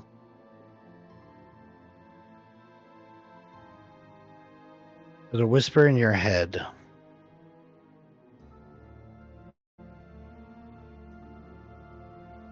The feast of the first fang was held amongst the Terrorclaw Tribe in their earliest of years. We offered up pieces of ourselves, of our most triumphant victories. This was an offering to the old gods, so that it may appease them, and that they should see us into the future to have further endeavors in their names. By the old blood, we have survived, and through the old blood, we persist. You have taken the old blood upon you, and now you must give a piece of yourself.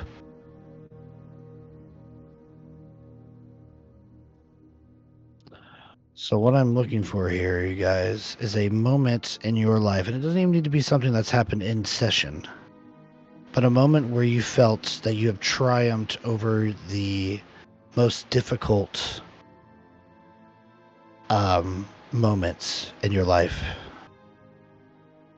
Something that tested you to your fullest, that you had to dig deep, sacrifice to accomplish or overcome. Again, it doesn't have to be anything that's happened in session. It doesn't even need to be a story of combat. But think of a moment in your character's life where they were tested to their fullest ability, where they had to dig deep and find something that they didn't even know existed within them, to push forward and to see them into the next light of the next day. Offer that up to the old gods, so they may see you into many days ahead of you.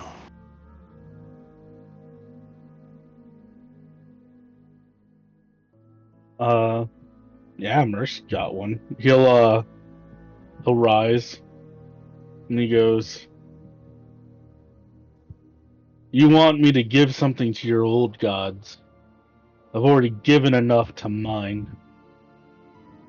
My greatest triumph wasn't a physical feat. Was enduring more pain than you can imagine. To be a black gauntlet of Bane, one must be able to withstand time on the rack.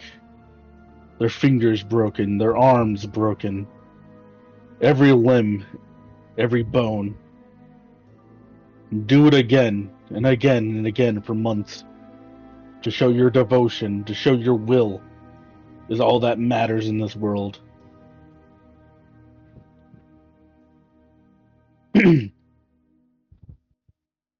I spent 3 months in the keep they built in my hometown. I came out a black gauntlet.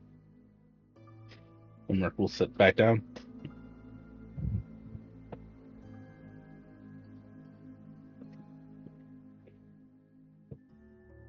Who's next? Adelaide will think about the time that after Gau's fight, the flood, her friends were getting swept away by this huge wave, that she had to pull them to the shore, which she did not have any strength. She's not strong at all, but with some help with some potions and luck, how she pulled her companions out of the river and brought them to safety. She will tell that story.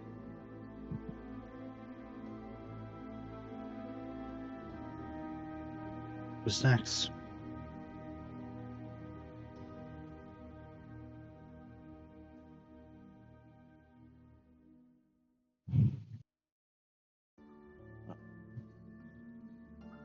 I'm a little torn between two.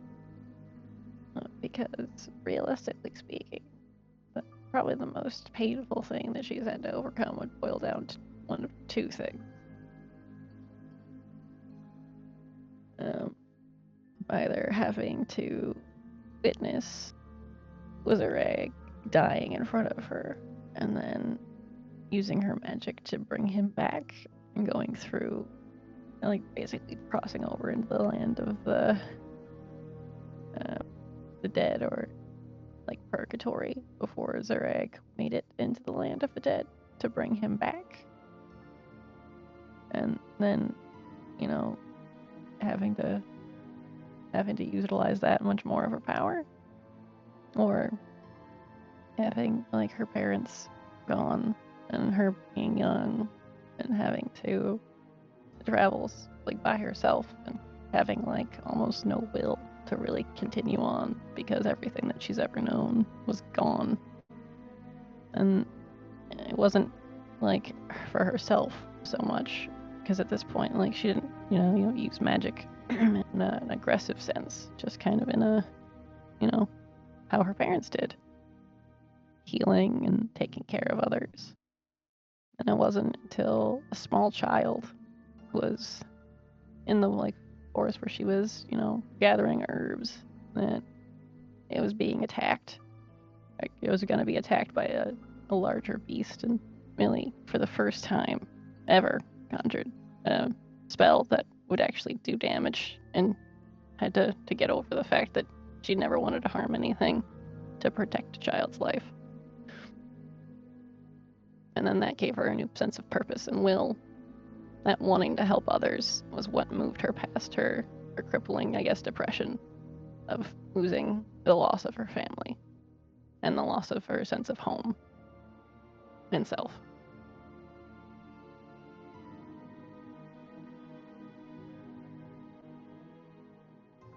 Who's next?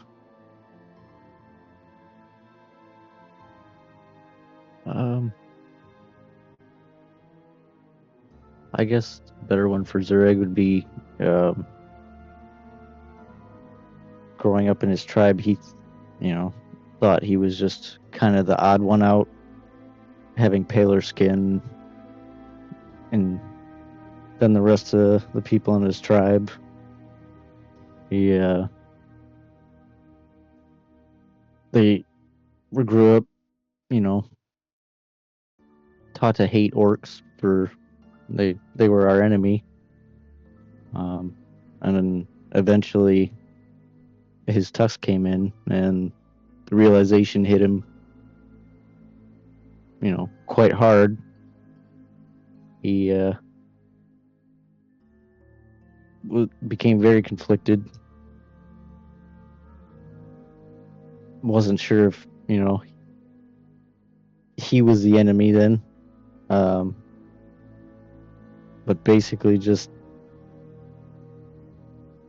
his mother was able to teach him the right path. But for a long time he hated himself. He hated what his father had done. And he vows to hopefully take his father's life one day, but he had to overcome the hatred of himself.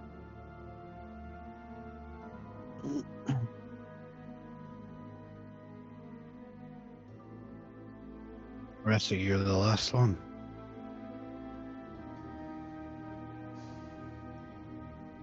It's funny when you find yourself trapped by vile little monsters bent on eating you,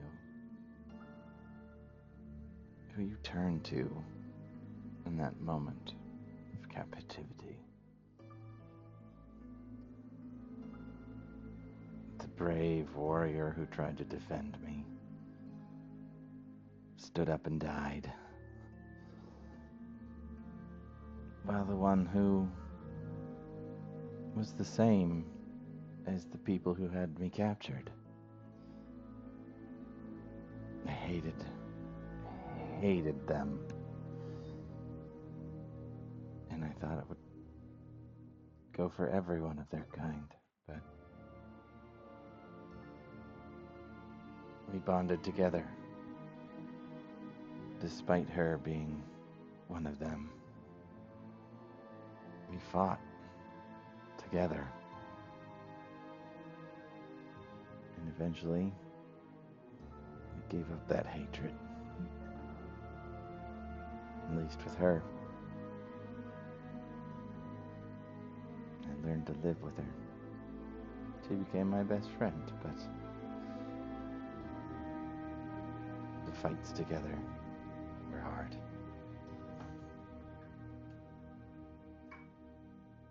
And the fight inside me was harder. To give up that hate. To succeed. To survive. And then one day we got separated and I don't know where she went, but I had to figure out how to survive on my own. But after a time, I found another family. Odd bunch of misfits, but still had to dig deep and fight, despite being scared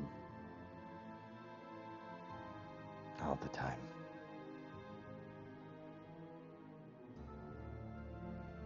Still, to this day.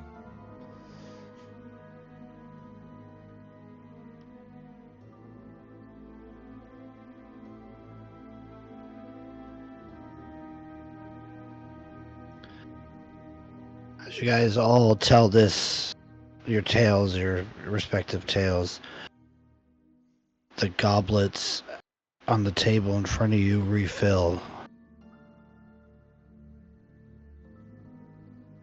And you find yourselves just standing there together. No other people around the table. The beast in the center of the table begins to rise. And you see, as it does so, the liquid in your goblets begin to bubble and become strands of liquid that start to pour into this beast. It raises up and up and up until it's towering over you, easily 40, 50 feet tall. Takes a lumbering step forward, sending seismic tremors all around, destroying the table and all that's around it. The darkness that you find yourself in starts to become more of a prehistoric landscape. And you watch as this thing takes multiple wide-gated steps. And then as it disappears out of your view, you all look to the head of the table, or where the head of the table once was. And you see that there is a totem pole. A blank-faced totem pole, surrounded by a small pool of water that still ripples from the footsteps of the gigantic beast.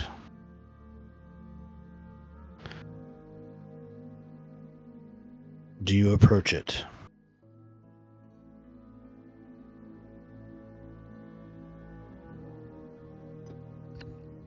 Yes. Go Yes. right up and go up to it. Sure.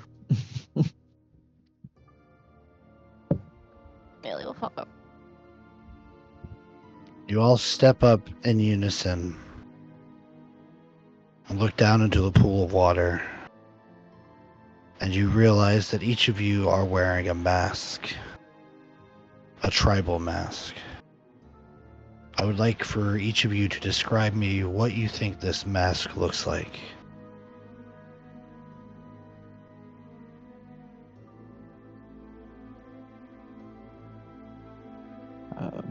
Zurags would probably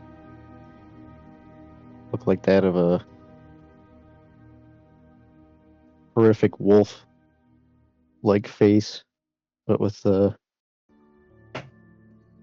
kind of scarred, like battle-worn.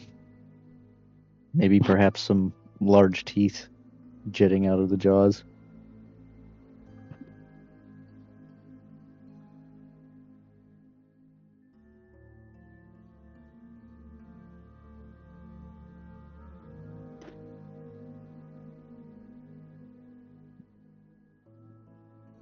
I think Mercs would be blank, besides for like eye slits.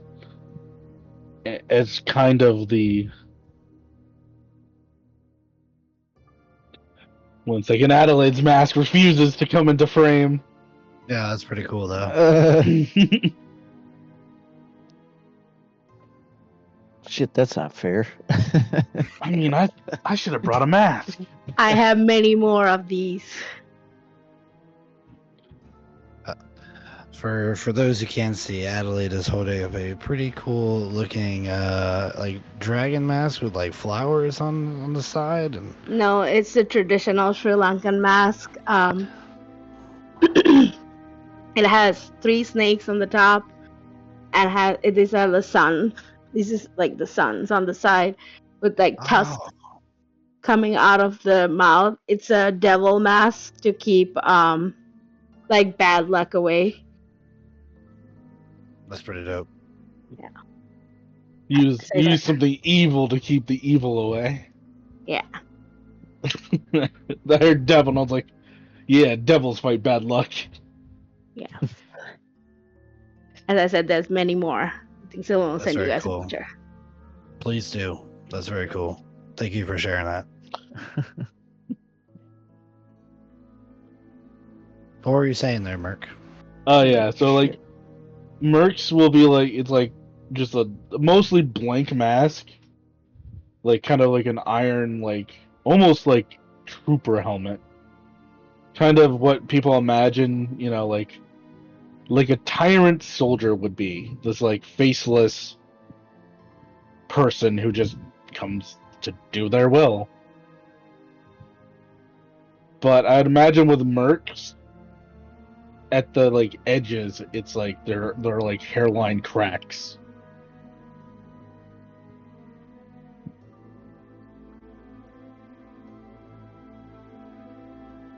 Yeah. Who's next?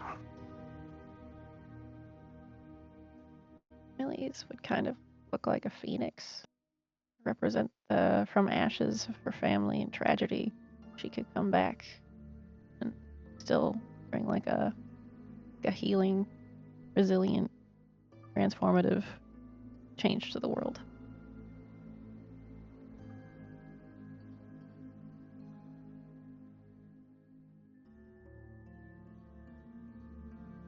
Rustic or Adelaide?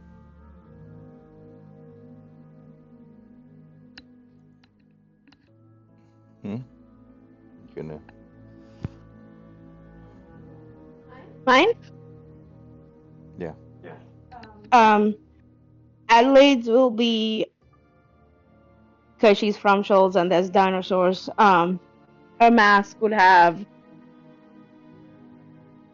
these two different dinosaur heads on the sides. One of a raptor and one of a bird-looking dinosaur.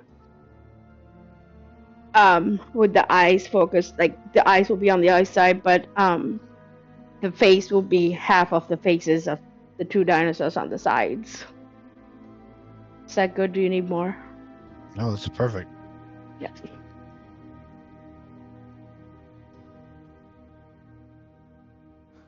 So Ressig's would be split down the middle. The one half of it would look like an empty socketed bear skull, like bear as in not the animal, but just bone. They have kind of this rictus grin, and on the other side would be kind of a half smiling,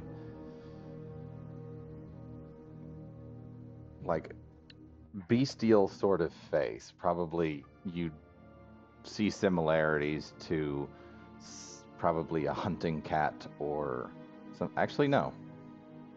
It would be Iltris. The half would be that kind of a stylized weasel-esque face, but the one half is just a bare humanoid skull.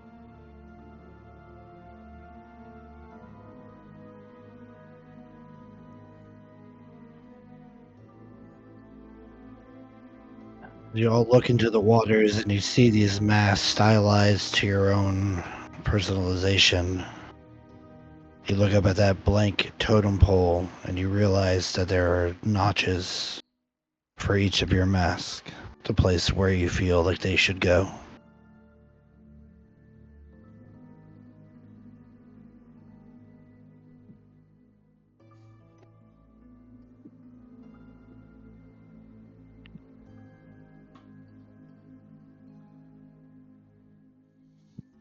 Ressig will step up. Do we have to place our own? So is this under the assumption that like high up on the totem pole is the lesser of importance and the lower important, like the lower on the totem pole is higher, or vice versa? That's up to interpretation.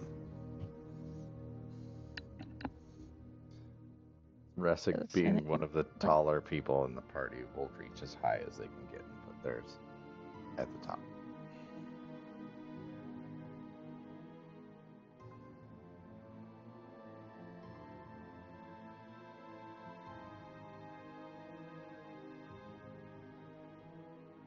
Ellie will put hers in the bottom.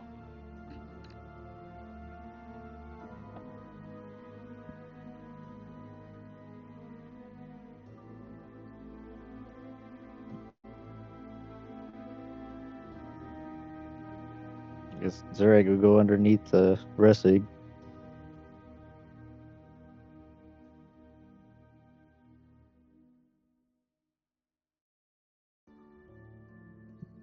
Yeah, Merc will go right above Adelaide. I get the middle, which was where I was thinking anyway. That's cool. To be fair, if Merc was going to do it, he would have put Millie at the top because she's closest to like the good people, heaven and stuff, and he would have been like bottom. That was kind of the original concept. I was like, yeah, this is fun. As you each place your mask, it begins to meld with the wood of the pole, becoming the totem pole itself. And as it does so, you can feel that piece of yourself, that memory, that story, that tale, merge with the wood, anchored here to echo into eternity.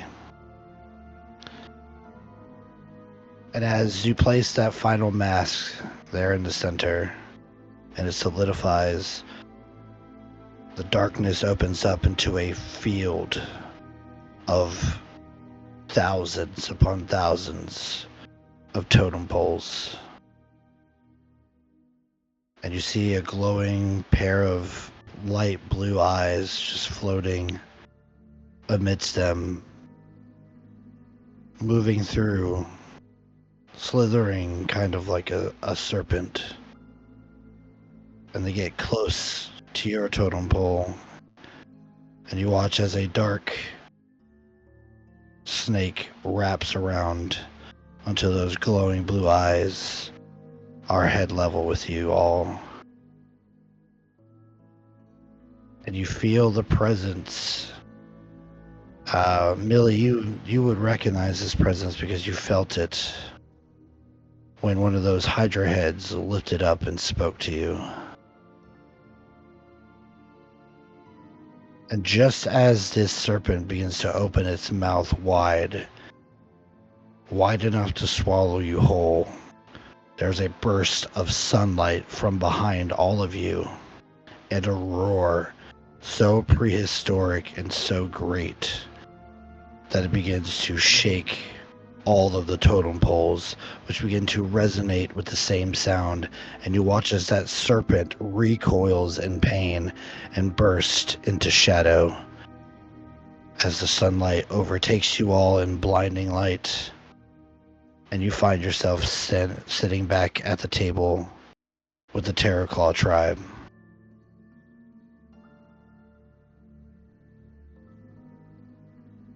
Those blue eyes from the Cirrus looking at you over the shoulder of the chief just nods in approval. The chief stands up. The second trial has been completed. Now, for your final trial, you have made a promise to us, an offering of sorts. Bring me the head of Raznasi, and we shall guide your way to the realm of the Sun Tyrant.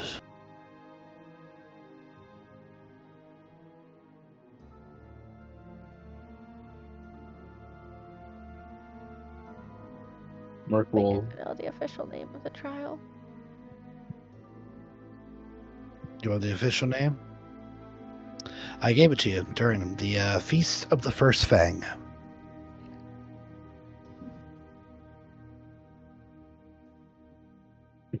Yeah, I guess Merc will stand up, kind of wipe his hands, and go. Can you give us our weapons and point us in a direction? In due time. And you look around and it's nighttime now. First, we will celebrate to send you off to war, and possibly your deaths. May they be glorious, should they find you.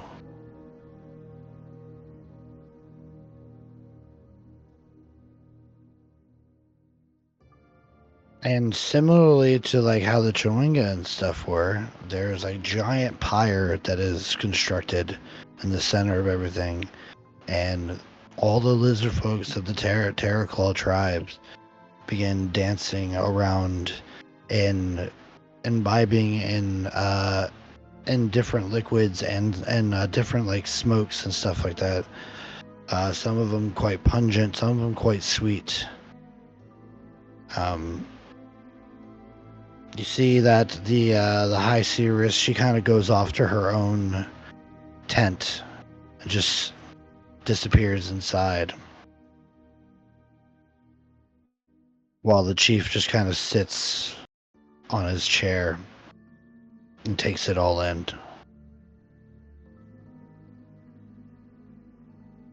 You guys may interact with whoever you wish. People of note are Talon Mistress Raela, who you met earlier in the day. High Seeress, you haven't heard her name. The War Chief will introduce himself as Skarn, the Iron Scale. That's 2 S's.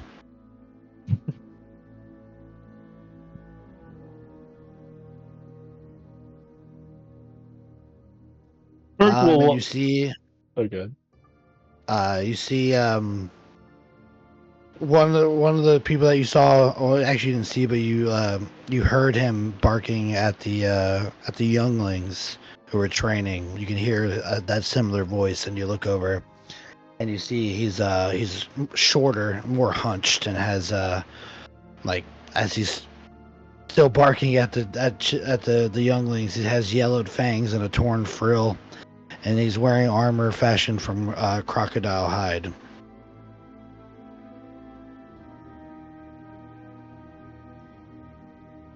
And then you see Adelaide. You would see this more so. You see off in the distance, not incredibly too far, but on the outskirts of all the frivolity here, you see younger looking lizard folk who's just kind of not glaring at you, but staring at you intently.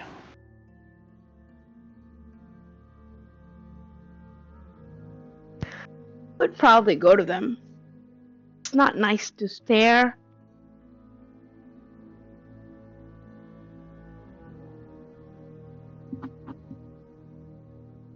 I was just familiarizing myself with your face. That is all. I'm not very trusting of outsiders. I'm not an outsider. I mean, I'm from Schultz. You probably have seen me around this area. Maybe, I don't know. Yes, I've seen you. Heard more. It's strange that you would be sent here. What do you mean? This is not something I had expected.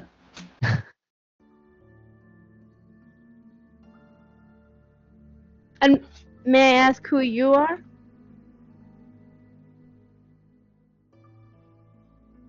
Solanier Talroa. You are here on my brother's behalf.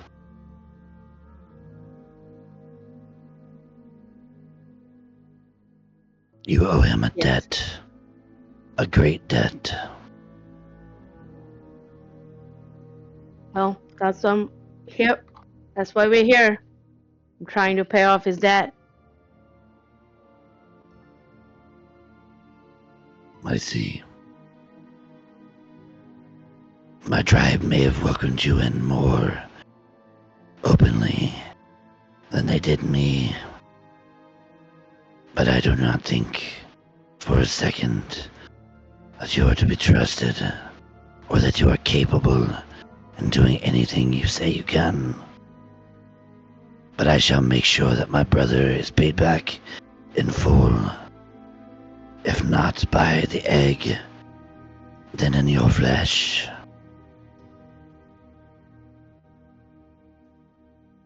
And he walks away. Okay. You can holler after him, but he's walking away. That's fine. Yeah, walk away, buddy. Walk away.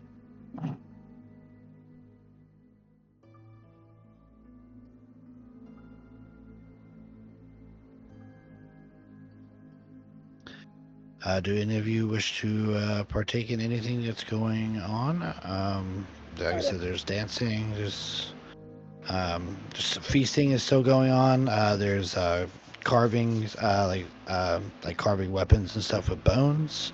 There's people telling tales around an ash pit. There seems to be some other like challenges that are going on. Merc will do one thing real quick. He'll walk over to Zerag, kind of claps his shoulder, slap him on the back, and go, sorry about stabbing you. I figured it was part of the trial. I just wish you weren't so quick to go after me first.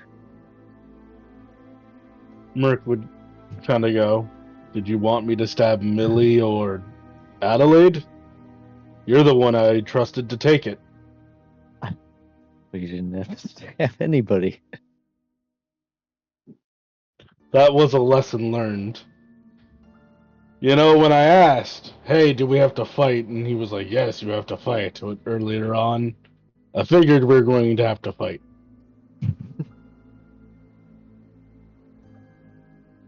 Puzzles aren't my strong suit.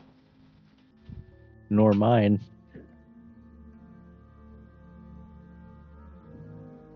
But there's no point in us fighting each other.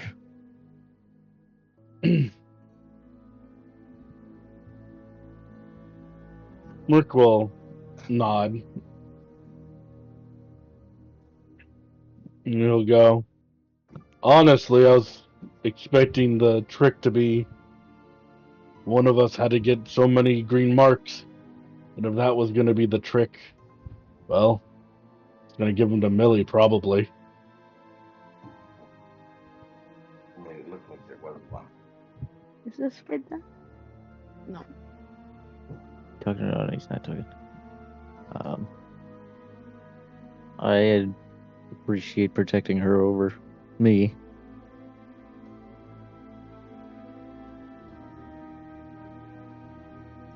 But it's done. No need to dwell on any of it.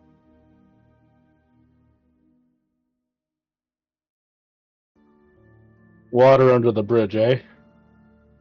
Of course. And it'll pick up a drink and hand it to him. Merc will nod, take a sip, walk over to Adelaide. I'm sorry about stabbing you.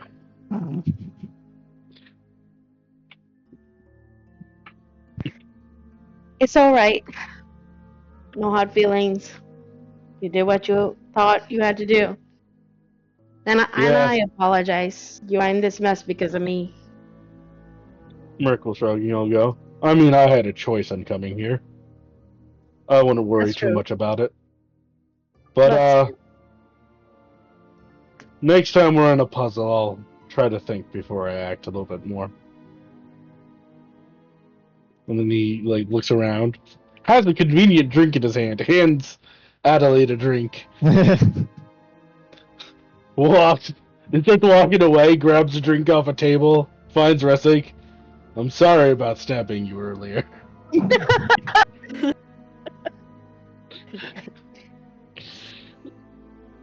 of us knew what we were doing.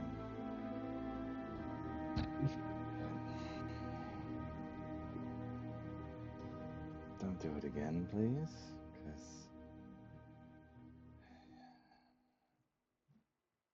you're quick to... Merc will nod and goes, I would much rather not stab a friend. I'd much prefer that as well. Been a short time, but Though with our luck, our next... Go ahead. been a short time, but we've been through a lot.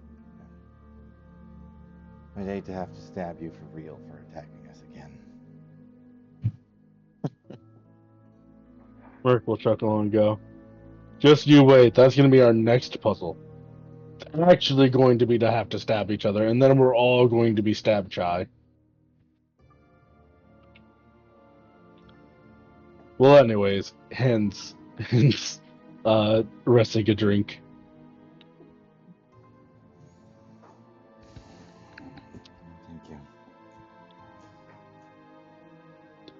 Merc will find another drink, walk up to Millie and go, I'm sorry if you were offended that I didn't stab you.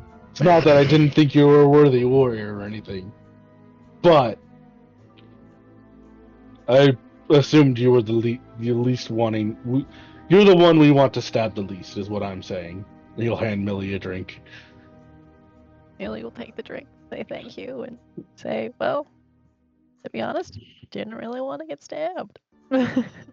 See, I knew, I caught that. You read the room real great, Merc. Worst case scenario, I can fix it. I mean, that was my line of thought. It was Zurich can take it. You can fix it if it was the wrong decision. We need another diamond. We desperately need another one, yeah. I got like a little bit left over to like kind of explain how much like the quantity she's got, but it's not enough for a whole nother Pixies backsies.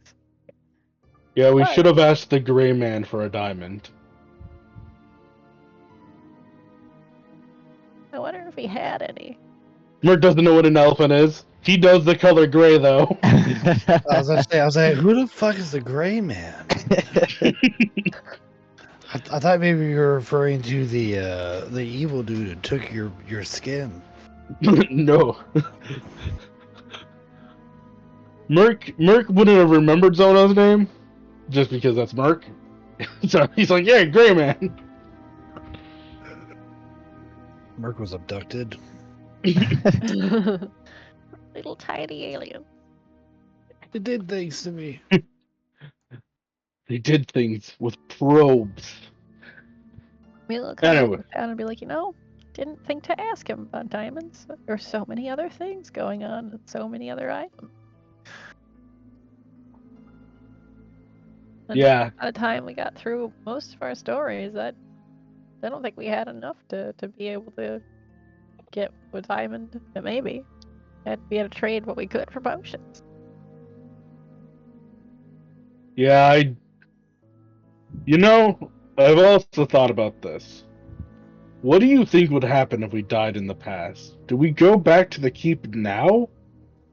Keep doesn't exist in the past. Amelia kind of like look off for a second, like she's really deep in thought, and she's just like, I don't know, and I think it's best if we don't run that risk. I mean, I don't want to die, but I'm just thinking.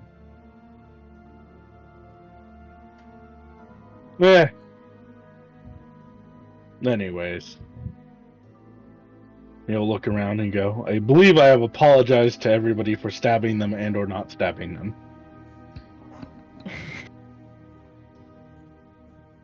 He'll nod, self-satisfied with himself, and go find a chair.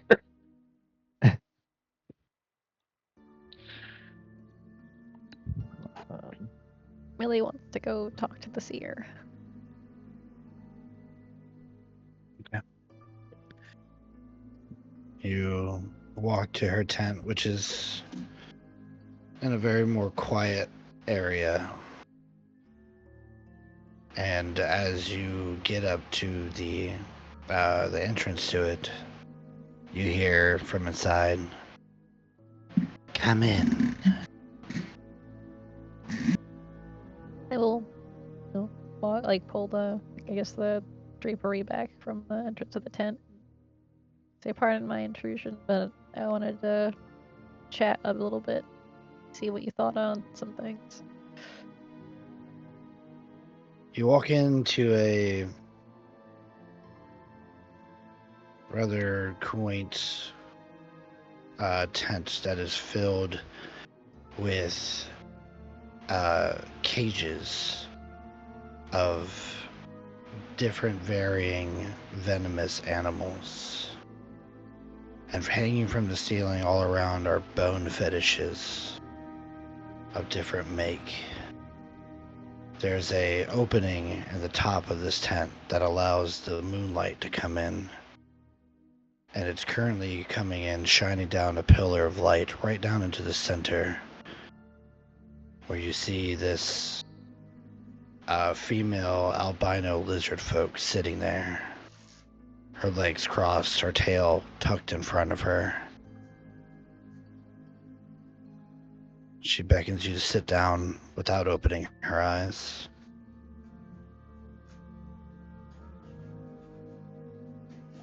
We'll approach and sit.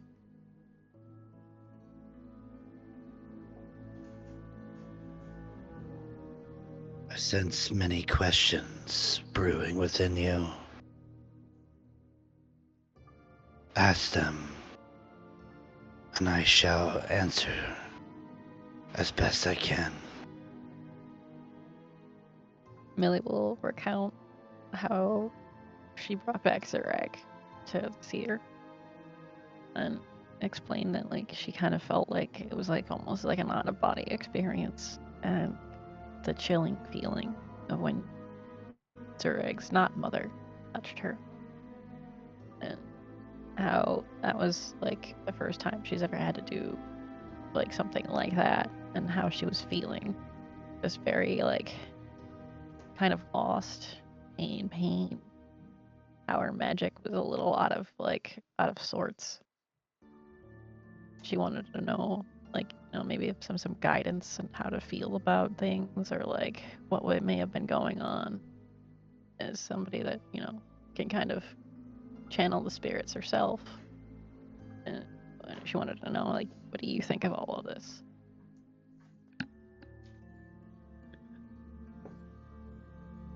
Reaches over to her left and grabs a small wooden bowl and places it into the center between the both of you.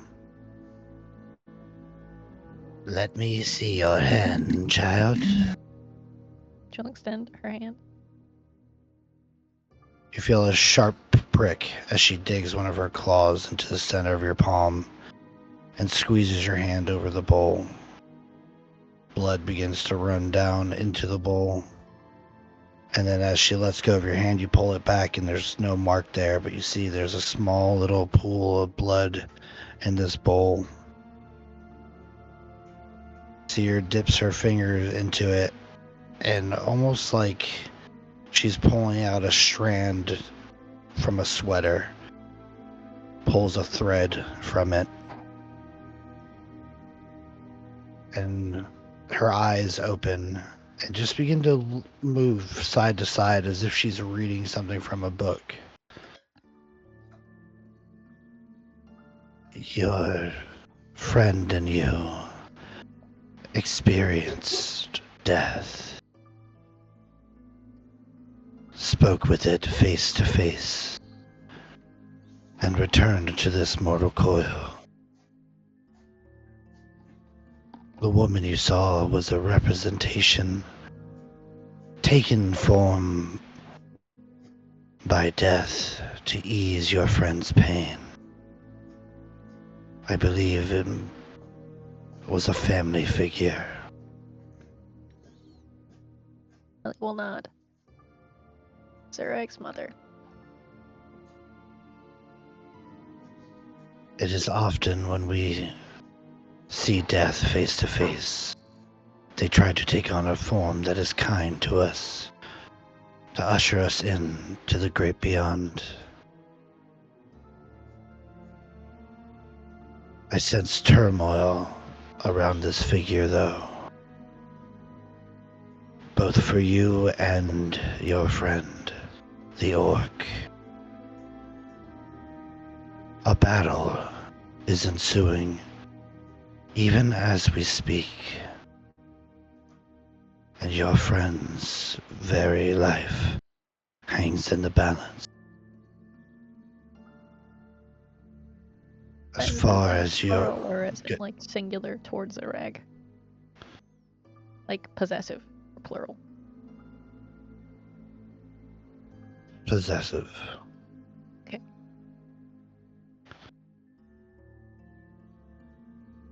Being audience to this turmoil has, in kind, opened up your own battle. A battle that has been fought up until this point on your behalf by other people.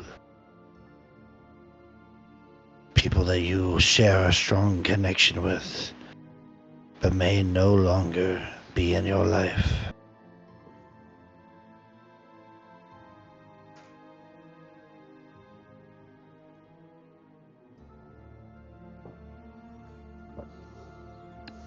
There is something that dwells within you that has awoken. And it will continue to gather power and test you.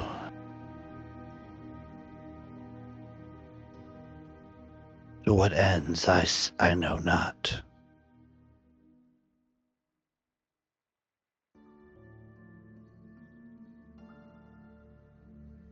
Millie will kind of acknowledge that and then say that she, always had some sense of, like, magical power.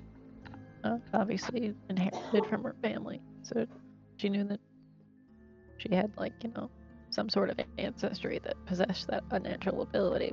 But she never really, like, thought about it much. Until, like, she basically, like, felt the wings sprout from her back. And has had visions with dragons, and it's left her very confused.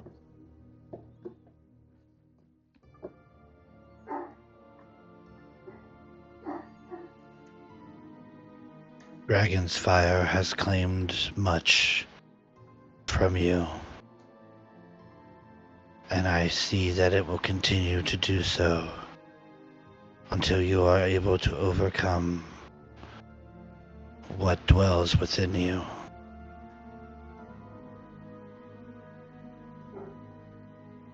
The grip these others have on this power is loosening.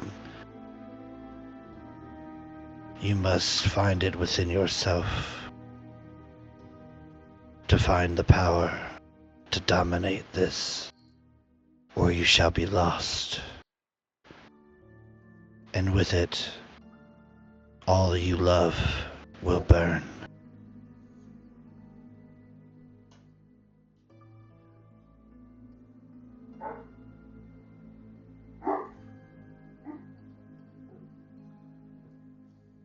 Millie will express that she'll try her best to basically tame everything that's inside, and how she'll work on controlling things so that she can, prevent any further damage to the things that she cares about. Mm-hmm.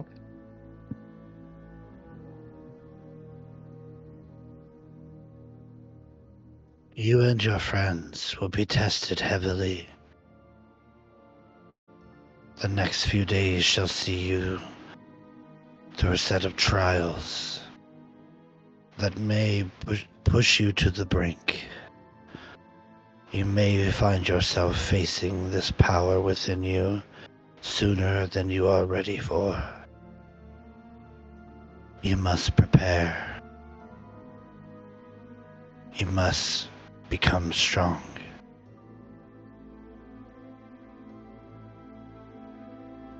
Within you is the power to bring life, but there is also the power to bring death. It is much easier to take a life than it is to give one.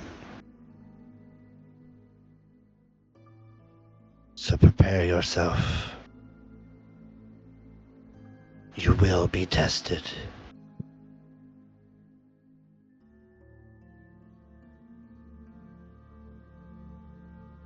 And go on, and kind of like, I assumed there would be some sort of test coming up as the voices in my head, all of that were going on.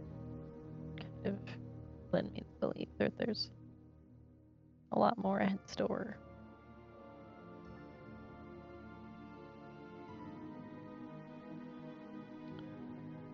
It is important to remember that out of the voices that you may hear, the only important one is your own. Do not let your voice be drowned out, or it will be lost forever.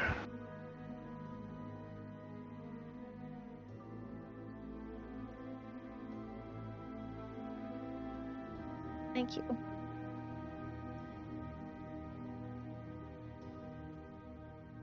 She nods. You face a great foe, going after Raz Nazi. He's a worshipper of the Night Serpent, and he wishes to see this world cast in its darkness forever. The Sun Tyrant's light is fading.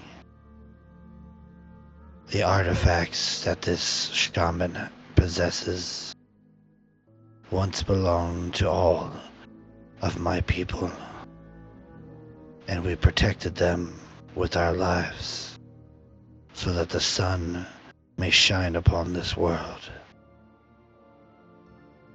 If Raznazi is successful in unleashing the Night Serpent, the world will be swallowed, and we will forever be cast in darkness.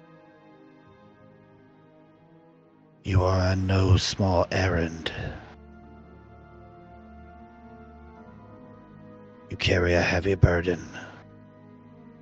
All 5 of you do. Make sure you treat this with great respect.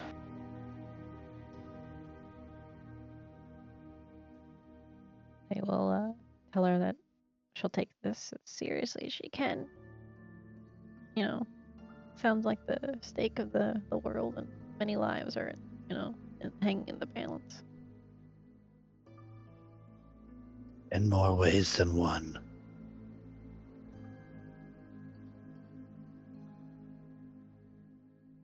And I'll kind of spark one other question that Millie might have. She'll explain what happened with the Dryad and how Resig and Merc were suffering and were reincarnated into different bodies, and all the black stuff that was coming out in the water, and then the figure that appeared. And we'll kind of ask, like, is there anything you know about anything like that?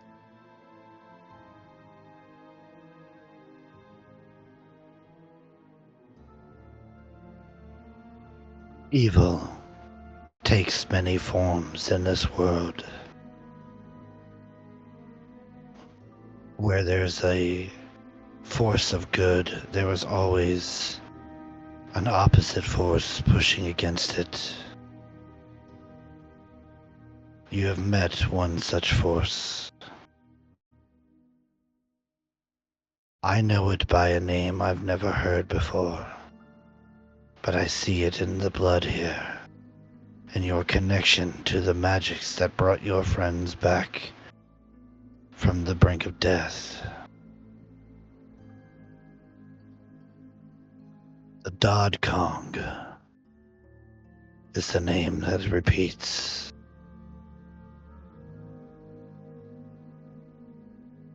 Be wary of this person, for they possess immense power over the dead. Even more so than Raznazi.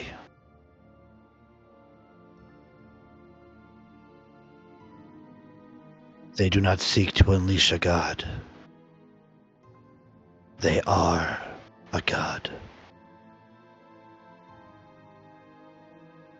Deep concern on Millie's face. I'll definitely keep all of that in mind. I hope that things will end up being okay, and we don't have to encounter too much with him.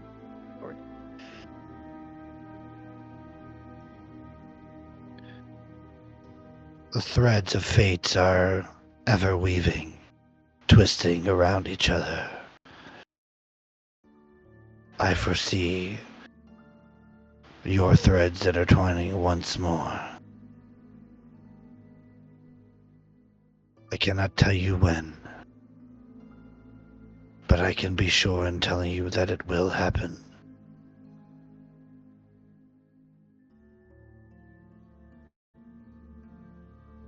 Thank you for your wise wisdom.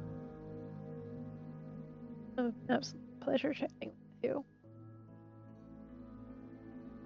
And then she'll kind of pause and then look to the side for a second. And then she'll look back and she'll be like, by any chance, do you have any incense that you would be willing to trade?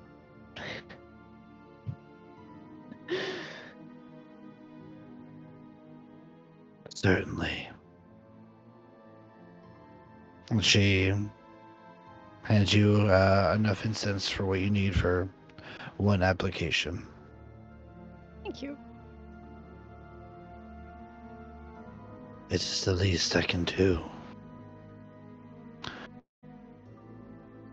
Millie will offer up, probably if she wants any gold and some probably like herbs that she had brought with her.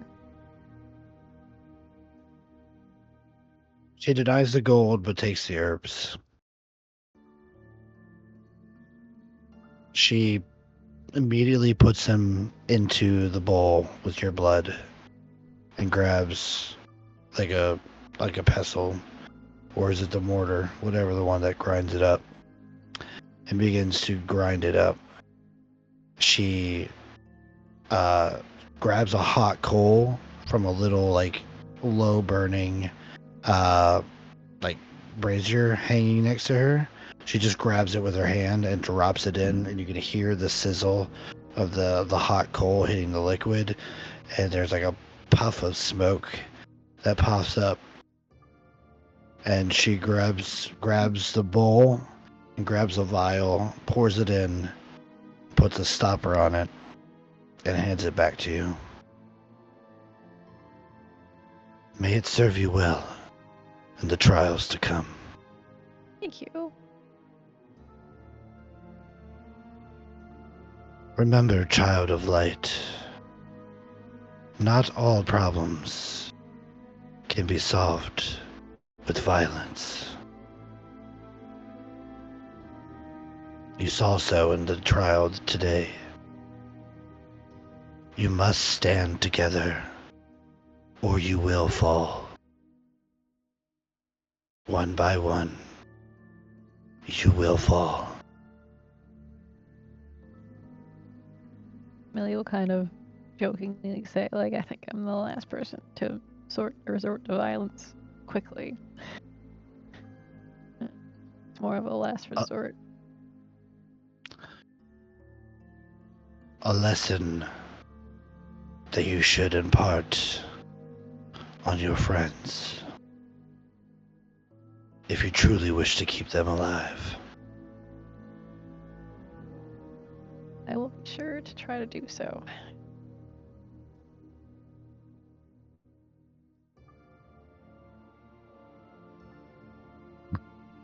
Rest well, You as all well. of you. Been a pleasure chatting. The pleasure is mine. Millie will ask for her name. Many call me the High Seeress, but you may call me Zali. And that's X''Alli. Thank you.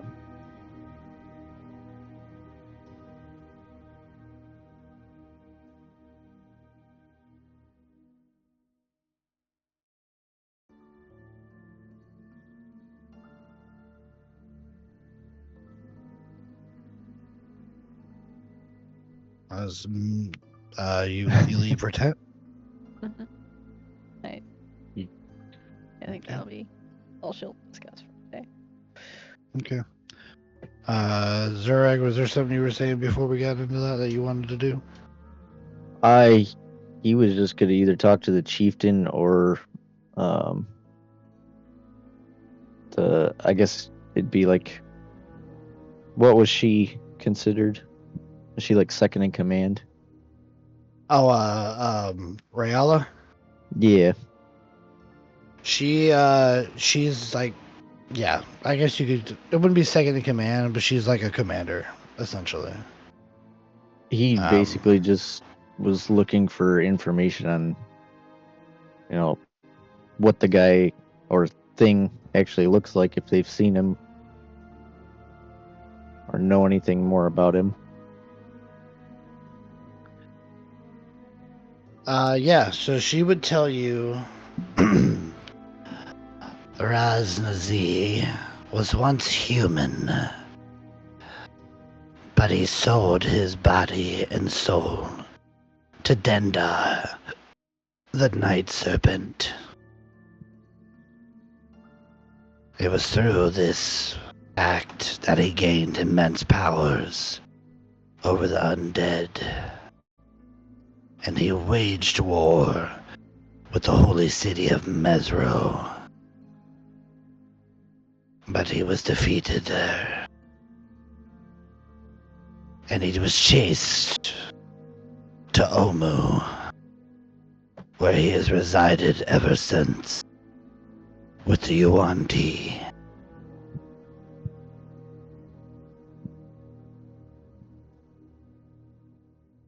Now he resides there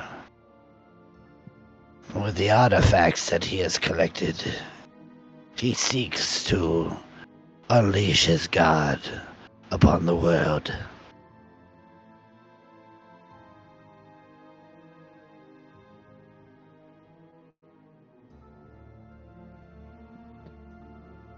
Should we...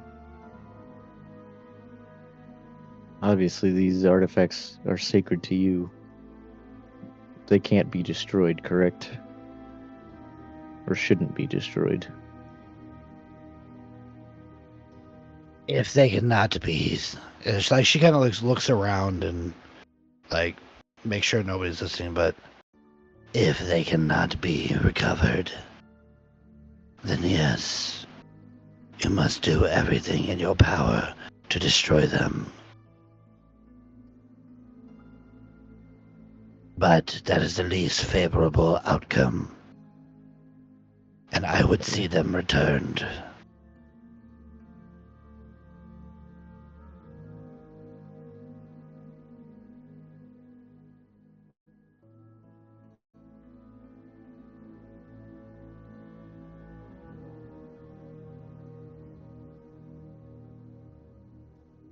She will also give you a little bit of backstory about Omu, which is now referred to as many people in Jolt as the Forbidden City.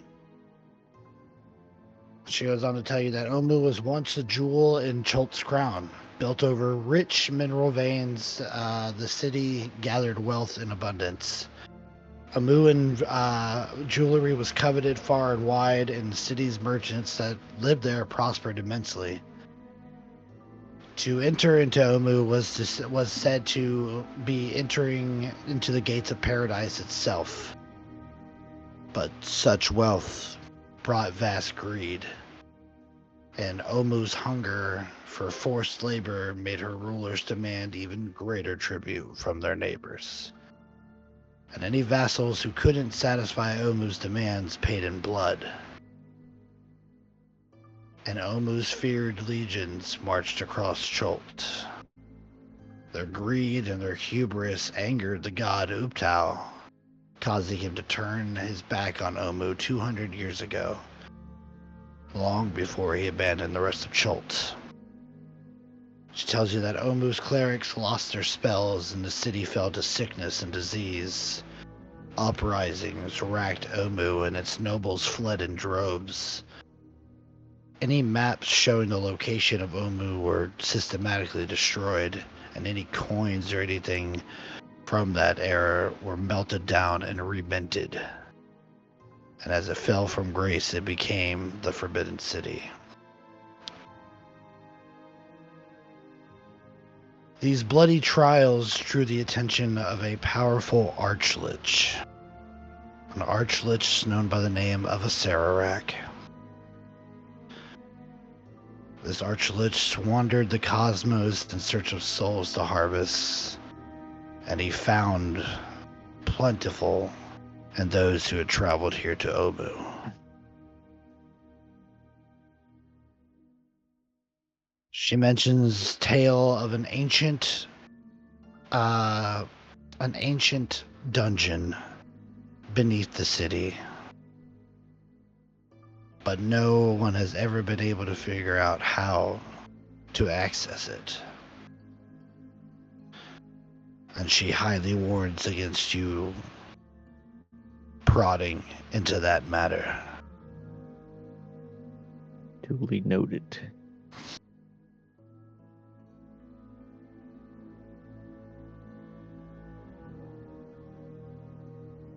She tells you that there is an underground temple beneath the old palace where Rosnazi awaits the Night Serpent. And then she tells you that there are two notable ways of accessing this city that she has been able to find out.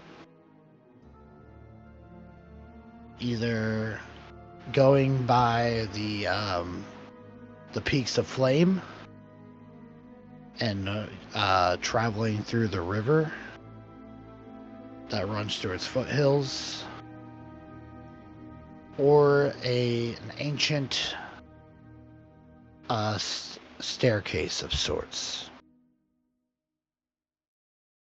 that is located in the southwest area of it. The city itself is swarmed with undead and Yuan-Ti alike, and all types of maligned creatures. Those who are foolish enough to travel into the city are usually never heard from again.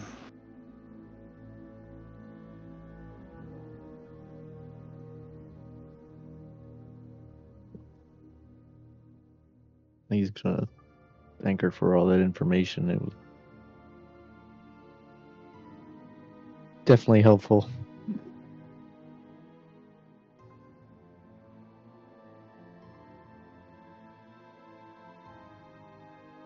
I heard a Sarac and my heart stopped.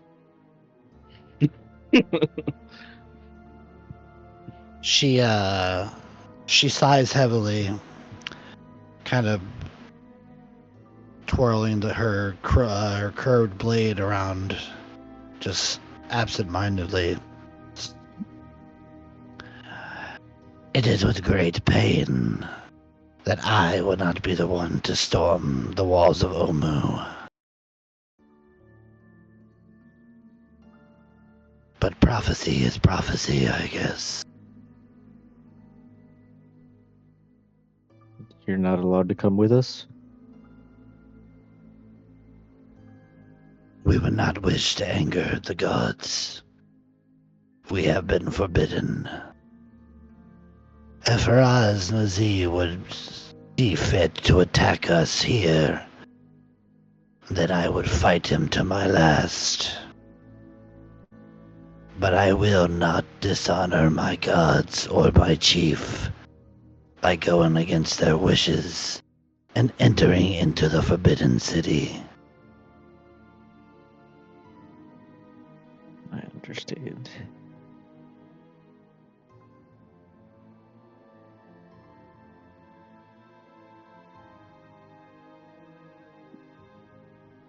I believe this belongs to you. I shall get up and walk over and grabs your great axe and tosses it to you.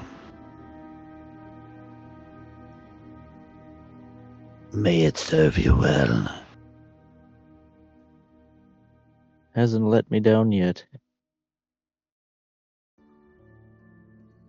A good blade is hard to come by, but a reason to wield it is what makes it sharper.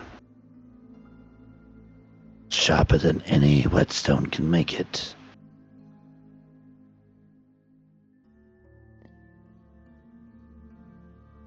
Zarek's gonna start liking these people. I guess he kind of understands, like, they're not very different from what he's used to. Mm-hmm. They're just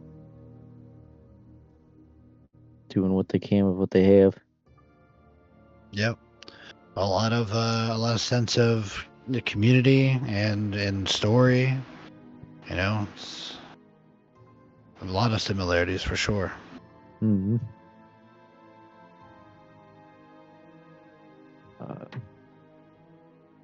But I am good if somebody else wants to do something. Yeah. Anybody else want to do anything? Say anything? Talk to anything? I imagine Merc is just talking to some. Oh, go ahead. No, go ahead. Yeah, this will be short. Merc is just talking to some random lizard folk, like, but how do you deal with doors? With what? With doors. Yeah. Well, as you see, we don't really have doors. We kind of just circumvent them by not having them. But it's really just I don't know. It's something that's not really on my mind. It just does what I want it to do.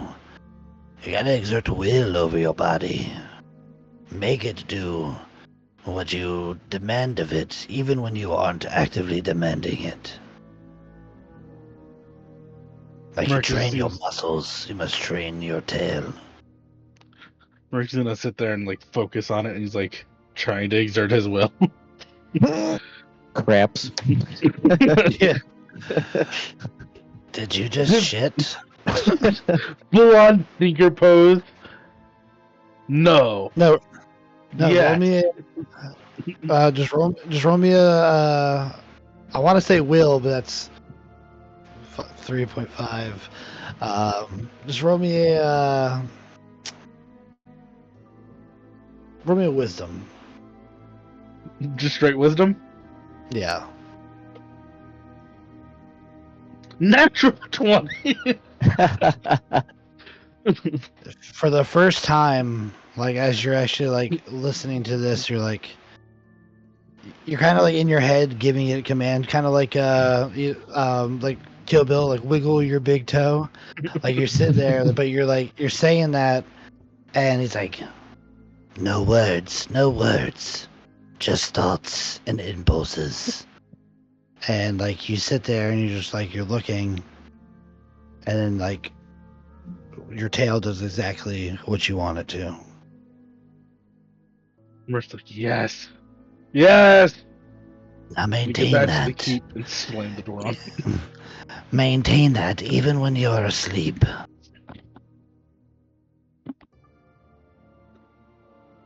Merc will go, yes, and about that, sleeping. Are we just all side sleepers? No. Once you have learned to exert control even in your sleep, you can sleep in whatever position you like. Good. Oh, and the scales. How do you clean under them? He's just gonna go through like Lizard Anatomy 101. I usually like to find a nice rock or rough surface and just scrape against it. I heard sand was good too. Sand works. Anything coarse.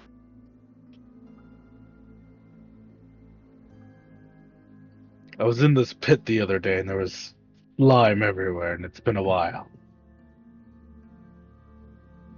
I see. It's been like 4 days. We have a sand pit right over here if you wish to. Merc will get up and start going for the sand pit. Okay. Anybody else? After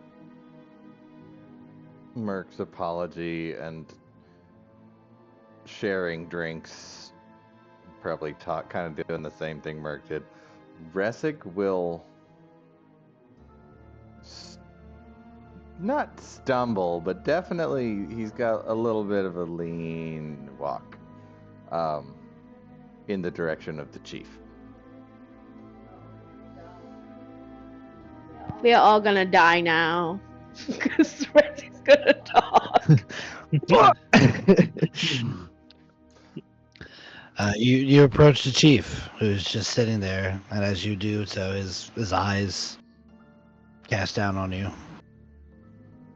It was Skarn, right? Yep, Skarn.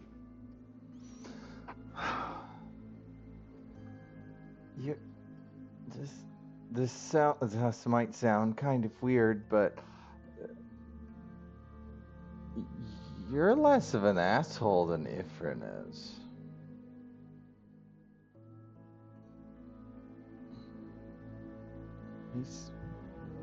I know he's a member of your tribe, but he's got some questionable behaviors, and we didn't get along very well. But you guys seem better, somehow.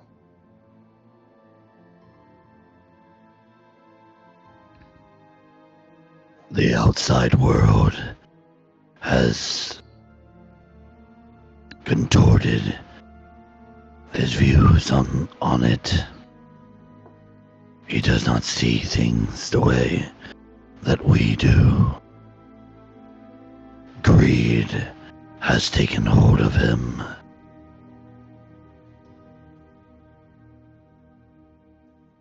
We share blood, but not ideals.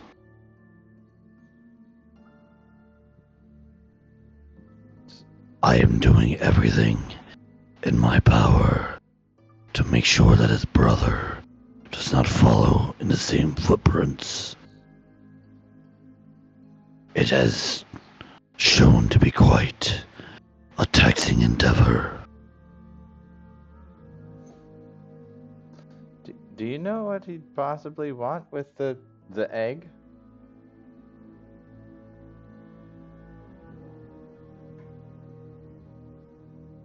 He seeks to raise a sun tyrant for profit. We have explicitly told him that it would be his downfall should he try.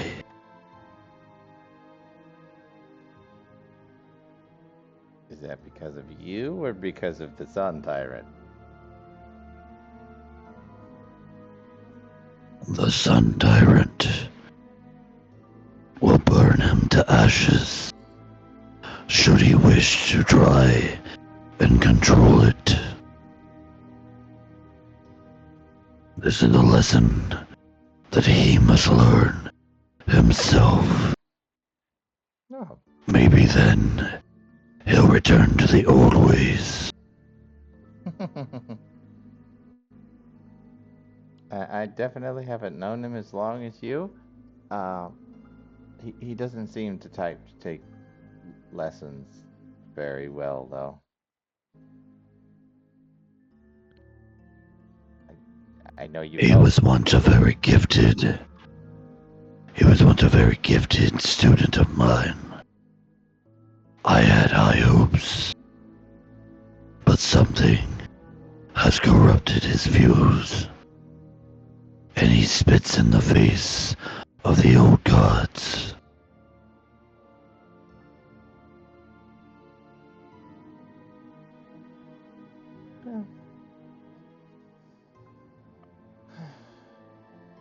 It would be pleasant to think that somebody can change and learn from their mistakes, but I don't. I'm afraid, because he's currently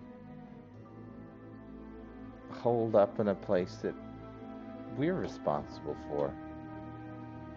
And if this sun tyrant is as bad as you think, well, as bad as you know,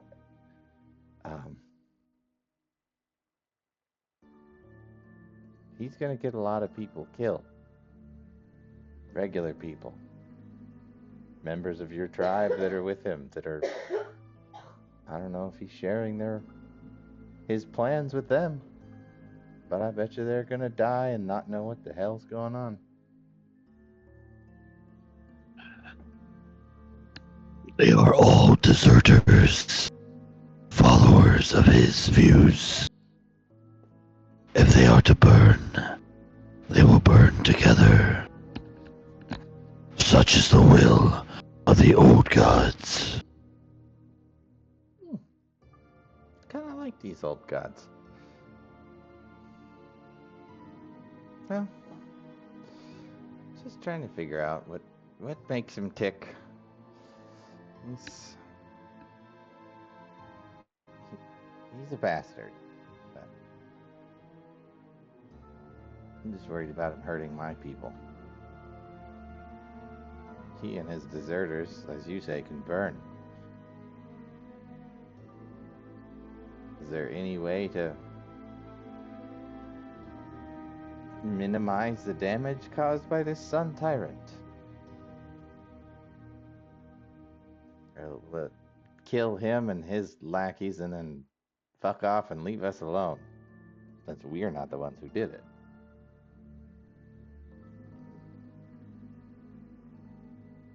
If the sun tyrant is released upon this world,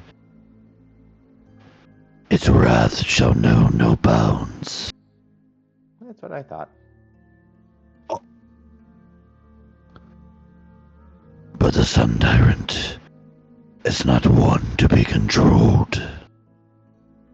So even if you were successful in bringing an egg back, I highly doubt that it would relinquish control to one such as Ifran.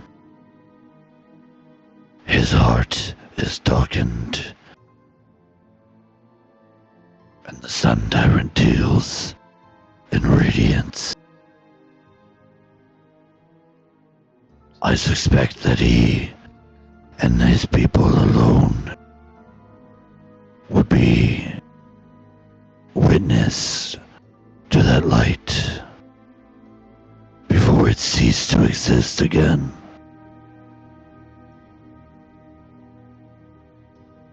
Yeah. I had a thought, and my brain just let it go.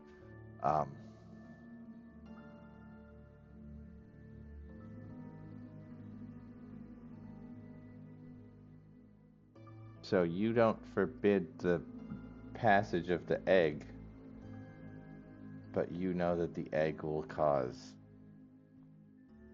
disaster on the world, wreaking havoc everywhere.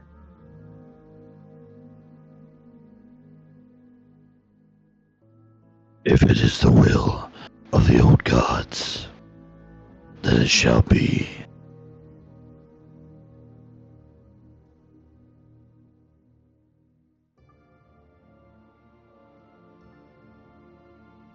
I'm trying to think of what the hell I was actually going to ask. Oh, you said you trained him. He seemed to have a particularly good handle on how to control dinosaurs to his every will. They're pretty well under control. He even possessed an animal and was able to look through it and fight through it. And you can do that too?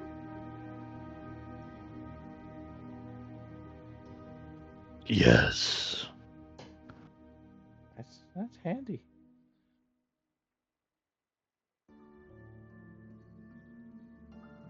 I don't think I sound good. It is a skill. It is a skill that has been passed down through my bloodline.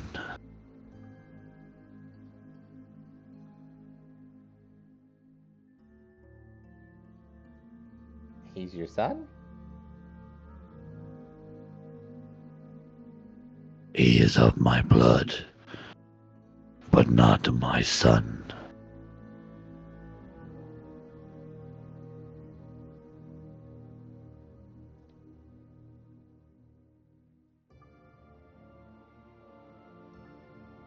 Seems like it would have been easier just to remove him, not exile him. He left of his own volition to seek whatever he wished to. Money. He's not exiled. Indeed. Material possession. It's corrupting.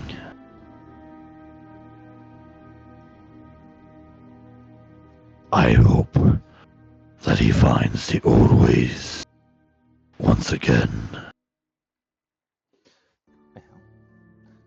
If we do make it back with this egg and we find him, I'll make sure to tell him that Uncle Iron Scales says, stop being a douche.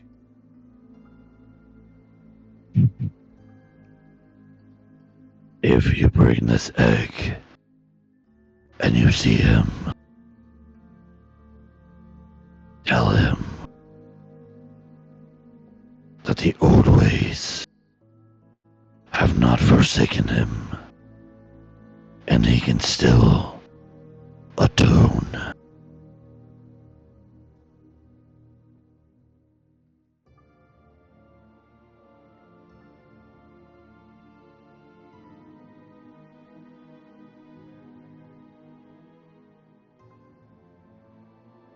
I'll keep that in mind. Well, anyway, enjoy your drinks. I was just wanted to say you guys are less dickheads than he was. Definitely different sort of group, but you guys know how to party at least. Those drinks were good. You passed our trials, and you partook in the feast of the first fang. Should you have failed, we would have feasted upon your flesh. Glad we passed then, because, no thanks. I like my flesh right where it's at. A tribe is only strong when they fight together. Remember this. Yeah. It's a good lesson.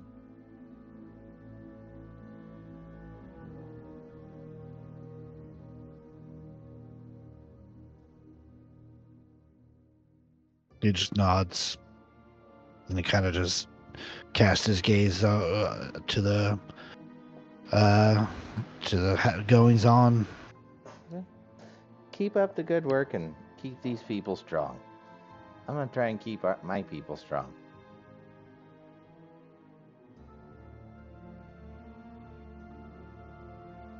He nods.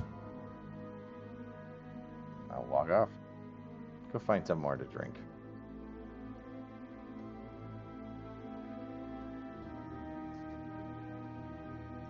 Is there anything else that anybody would like to do or say? Maybe talk amongst yourselves as a party or anything like that before the night winds down?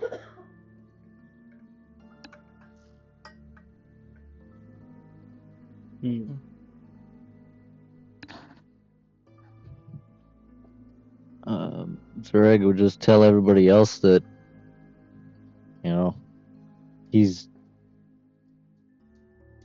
he feels where these people are coming from. Ifran might be a shithead, but that doesn't mean these guys are.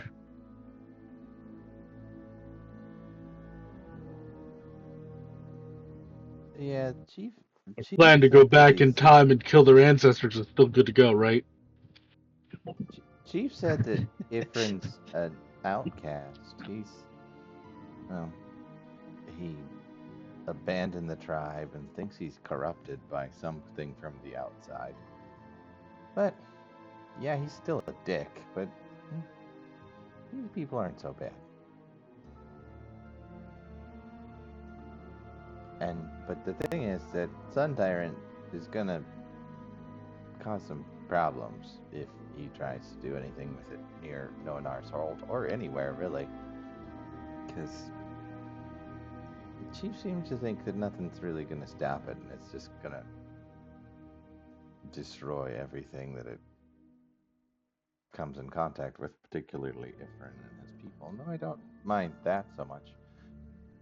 I don't like the idea of everything else getting suffering. Because Ifrin's a jackass. I would assume it's not born a giant, scary dinosaur. Yeah. I think he was being more metaphorical that he's going to try to control it, and in time it's going to kill him. Sooner rather than later would be nice, but this is to save Adelaide, but I don't know. This egg seems like a really bad plan.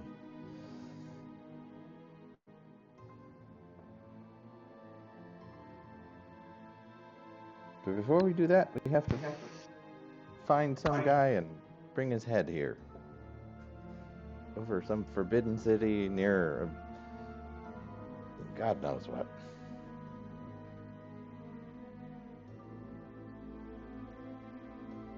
I wonder what kind of treasures are in this other place they were speaking of, with this lich.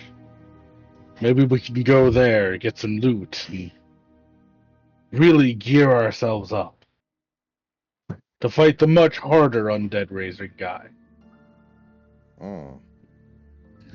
Think you might have your wires crossed. It might be a little backwards. Millie's face will get like, good God.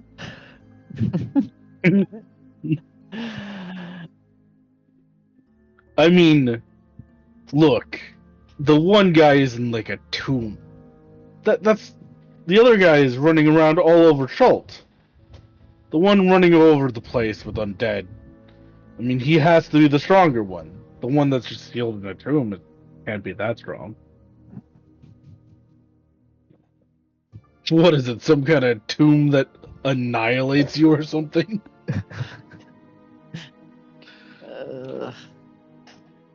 If Adelaide's there, Adelaide, you could like, you could tell the party that like the city of Omu itself holds lots of treasures. That's why a lot of people look for it. So you wouldn't even need to go down in a tomb. Oh, we can just walk the streets and grab whatever we need. Easy. I don't think it's that easy. Through the undead and snake people. I mean, we did pretty well with the undead earlier. As long as they don't have multiple hydras, we'll be fine. What are the odds that they have multiple hydras? They got 4 of them. I mean, a number that would be crazy would be like 4 hydras. If they had 4, I wouldn't do it. 3, we consider it. Well, Adelaide will let the party know. Oh, I just ran into Efren's brother. He's a douchebag just like Efren.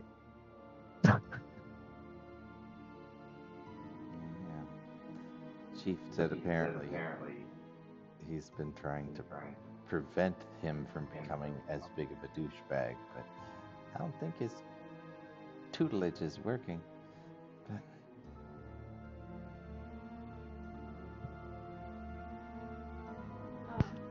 Adelaide will look at everyone and be like, are you sure you want to do this?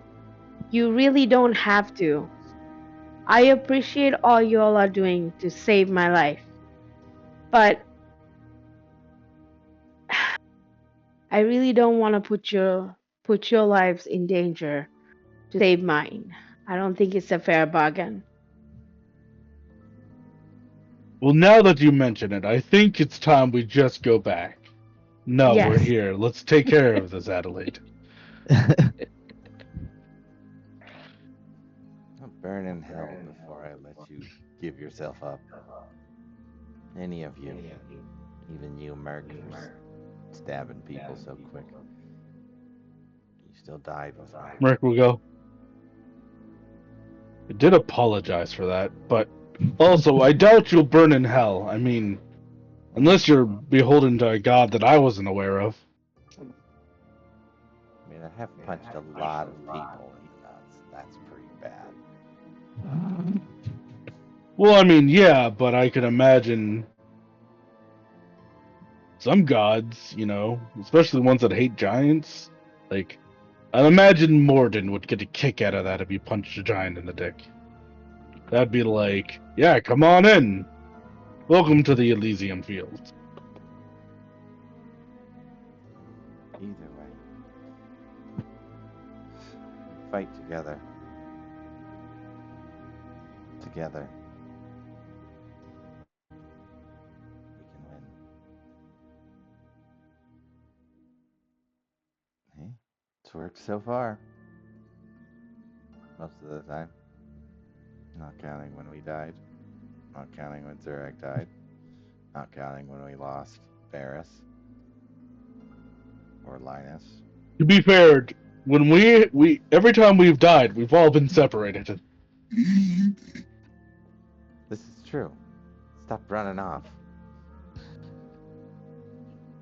And maybe don't stab first, ask questions later. At the stop running off, Merc will just tilt a head at Ressig. Hey, what did I do? I believe you ran into a room and went, Mom, Dad, and then you went into another room and said, Mom, Dad. Hindsight, maybe that wasn't the best plan to yell in the giant's house. I'm gonna be completely honest here. The only one who hasn't ran off since getting in this party is me. In fact, I have followed people multiple times to get the living shit kicked out of me. I don't think I've really run off. And look, you died the least among us.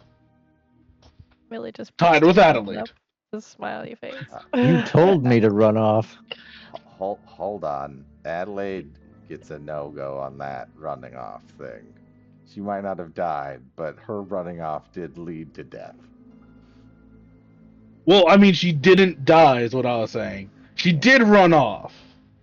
And you know what? I'll take at least 50% of the blame for Zurag. To be fair, I thought he was going to come back in a couple moments with Adelaide, and everything was going to be peachy. To be honest, I really wasn't expecting everything to go to shit like that.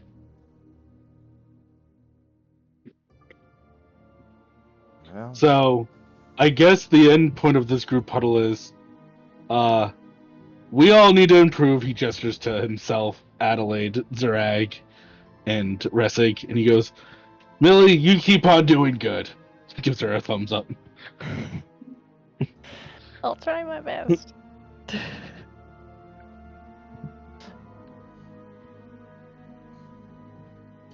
well,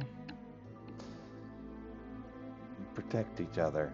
That makes a big difference.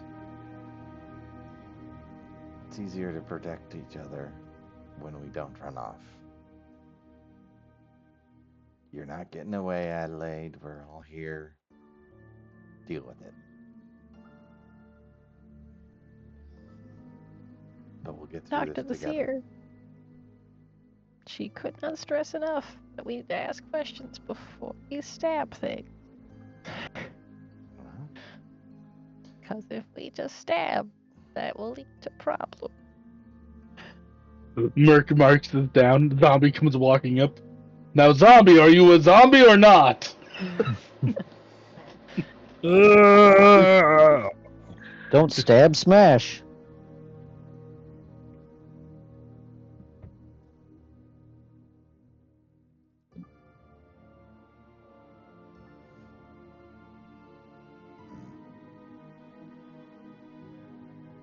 Also, before we all head to sleep, look at this. And Merc will grab one of the cups with his tail and hold it up. Yeah. Really, we'll get like a smile beaming from ear to ear and just start clapping for him like, good job. Thank you. This is a very hard-fought skill to earn. It felt like it was like a 1 in 20 chance I got it. Well,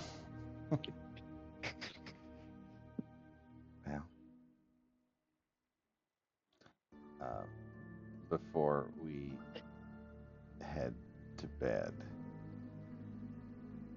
Ressig is going to approach Millie. You seem good with magic stuff, obviously. And if memory serves, when we were fighting that cat that ended up saving it, and then it turned on us because Ifrin's a dick, it seemed to respond oddly to magic. And I have this, and he gestures to the head of the cat and the pelt that's on his shoulders. How does magic work? Can you make it do the same thing for the pelt that the cat did with the magic?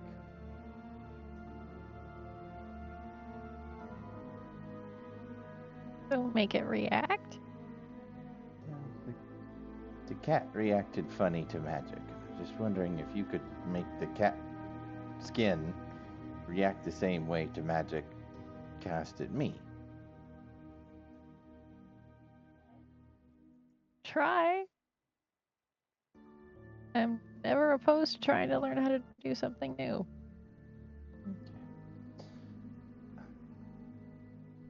Well, I will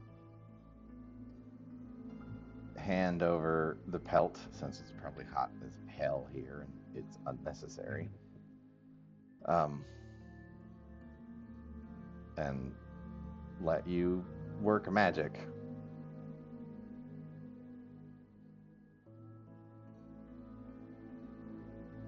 Millie will take it very carefully, kind of fold it over so it's stays really nice. Hold on to it. Thanks. I think I need sleep though. I drank a lot. I think we all did.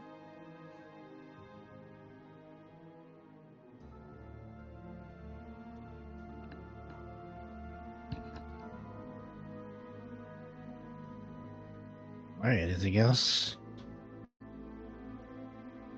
No, bedtime routine.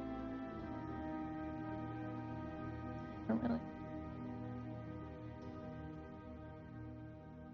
Okay. Well, you guys are all shown to, some tents for you to sleep in for the night. And as you do so, things die down. And as you're drifting off into sleep, you can hear patrols moving around through the encampment from time to time. But ultimately, you just hear the distant sounds of the jungle at night. Trilling of insects, the wind blowing through the treetops. As you guys just lay there, one by one, closing your eyes, see a collective shot of the 5 of you laying on your back, looking up. As your eyes grow heavy, and the image of the inside of your tent fades, we zoom out to an aerial shot of the encampment, and all of Cholt continue to zoom out until we see the entire planet. And in the darkness of space, as if it lies in wait, We see the shape of a gigantic serpent coiling around the world, waiting to be unleashed and to swallow it into shadow. And that is where we will end tonight's session. But real quick, it zooms back in on Merc as he rolls over on the sun. He goes, "Fucking tail." Yeah. That is where we'll end tonight's session. Oh, brother. Really just casually sneaks into Zerag's room and death towards him, and then goes back into hers. Just casually sneaks in there, stabs him in the neck. Good. You're not dying again. Another one to the pile. Yeah. Soon. Well, thank you, everyone. This was a great session. Another good role play and a little bit of a puzzle. Hint, hint. There will be a few of those coming at you in the sessions to come. So just remember what you've learned here. But I hope you all have a good night. I know we had some issues with stream, so if you want to catch this, I'm hoping nothing would have fucked up, and the video or the VOD as people call them will be on YouTube. Go check us out over there. YouTube.com/disorderly-decisions. Join our Discord. Visit and come back and visit us for our other stories. We got something going on all the time. But from my house to yours, and from my players and myself, good night, everybody. Go on yonder into the good night. Fight the good fight, and we'll see you next time, somewhere between the sacred silence and sleep. Thank Bye bye. Have a good Memorial Day. All day. Good night. Night. Bye. Hey.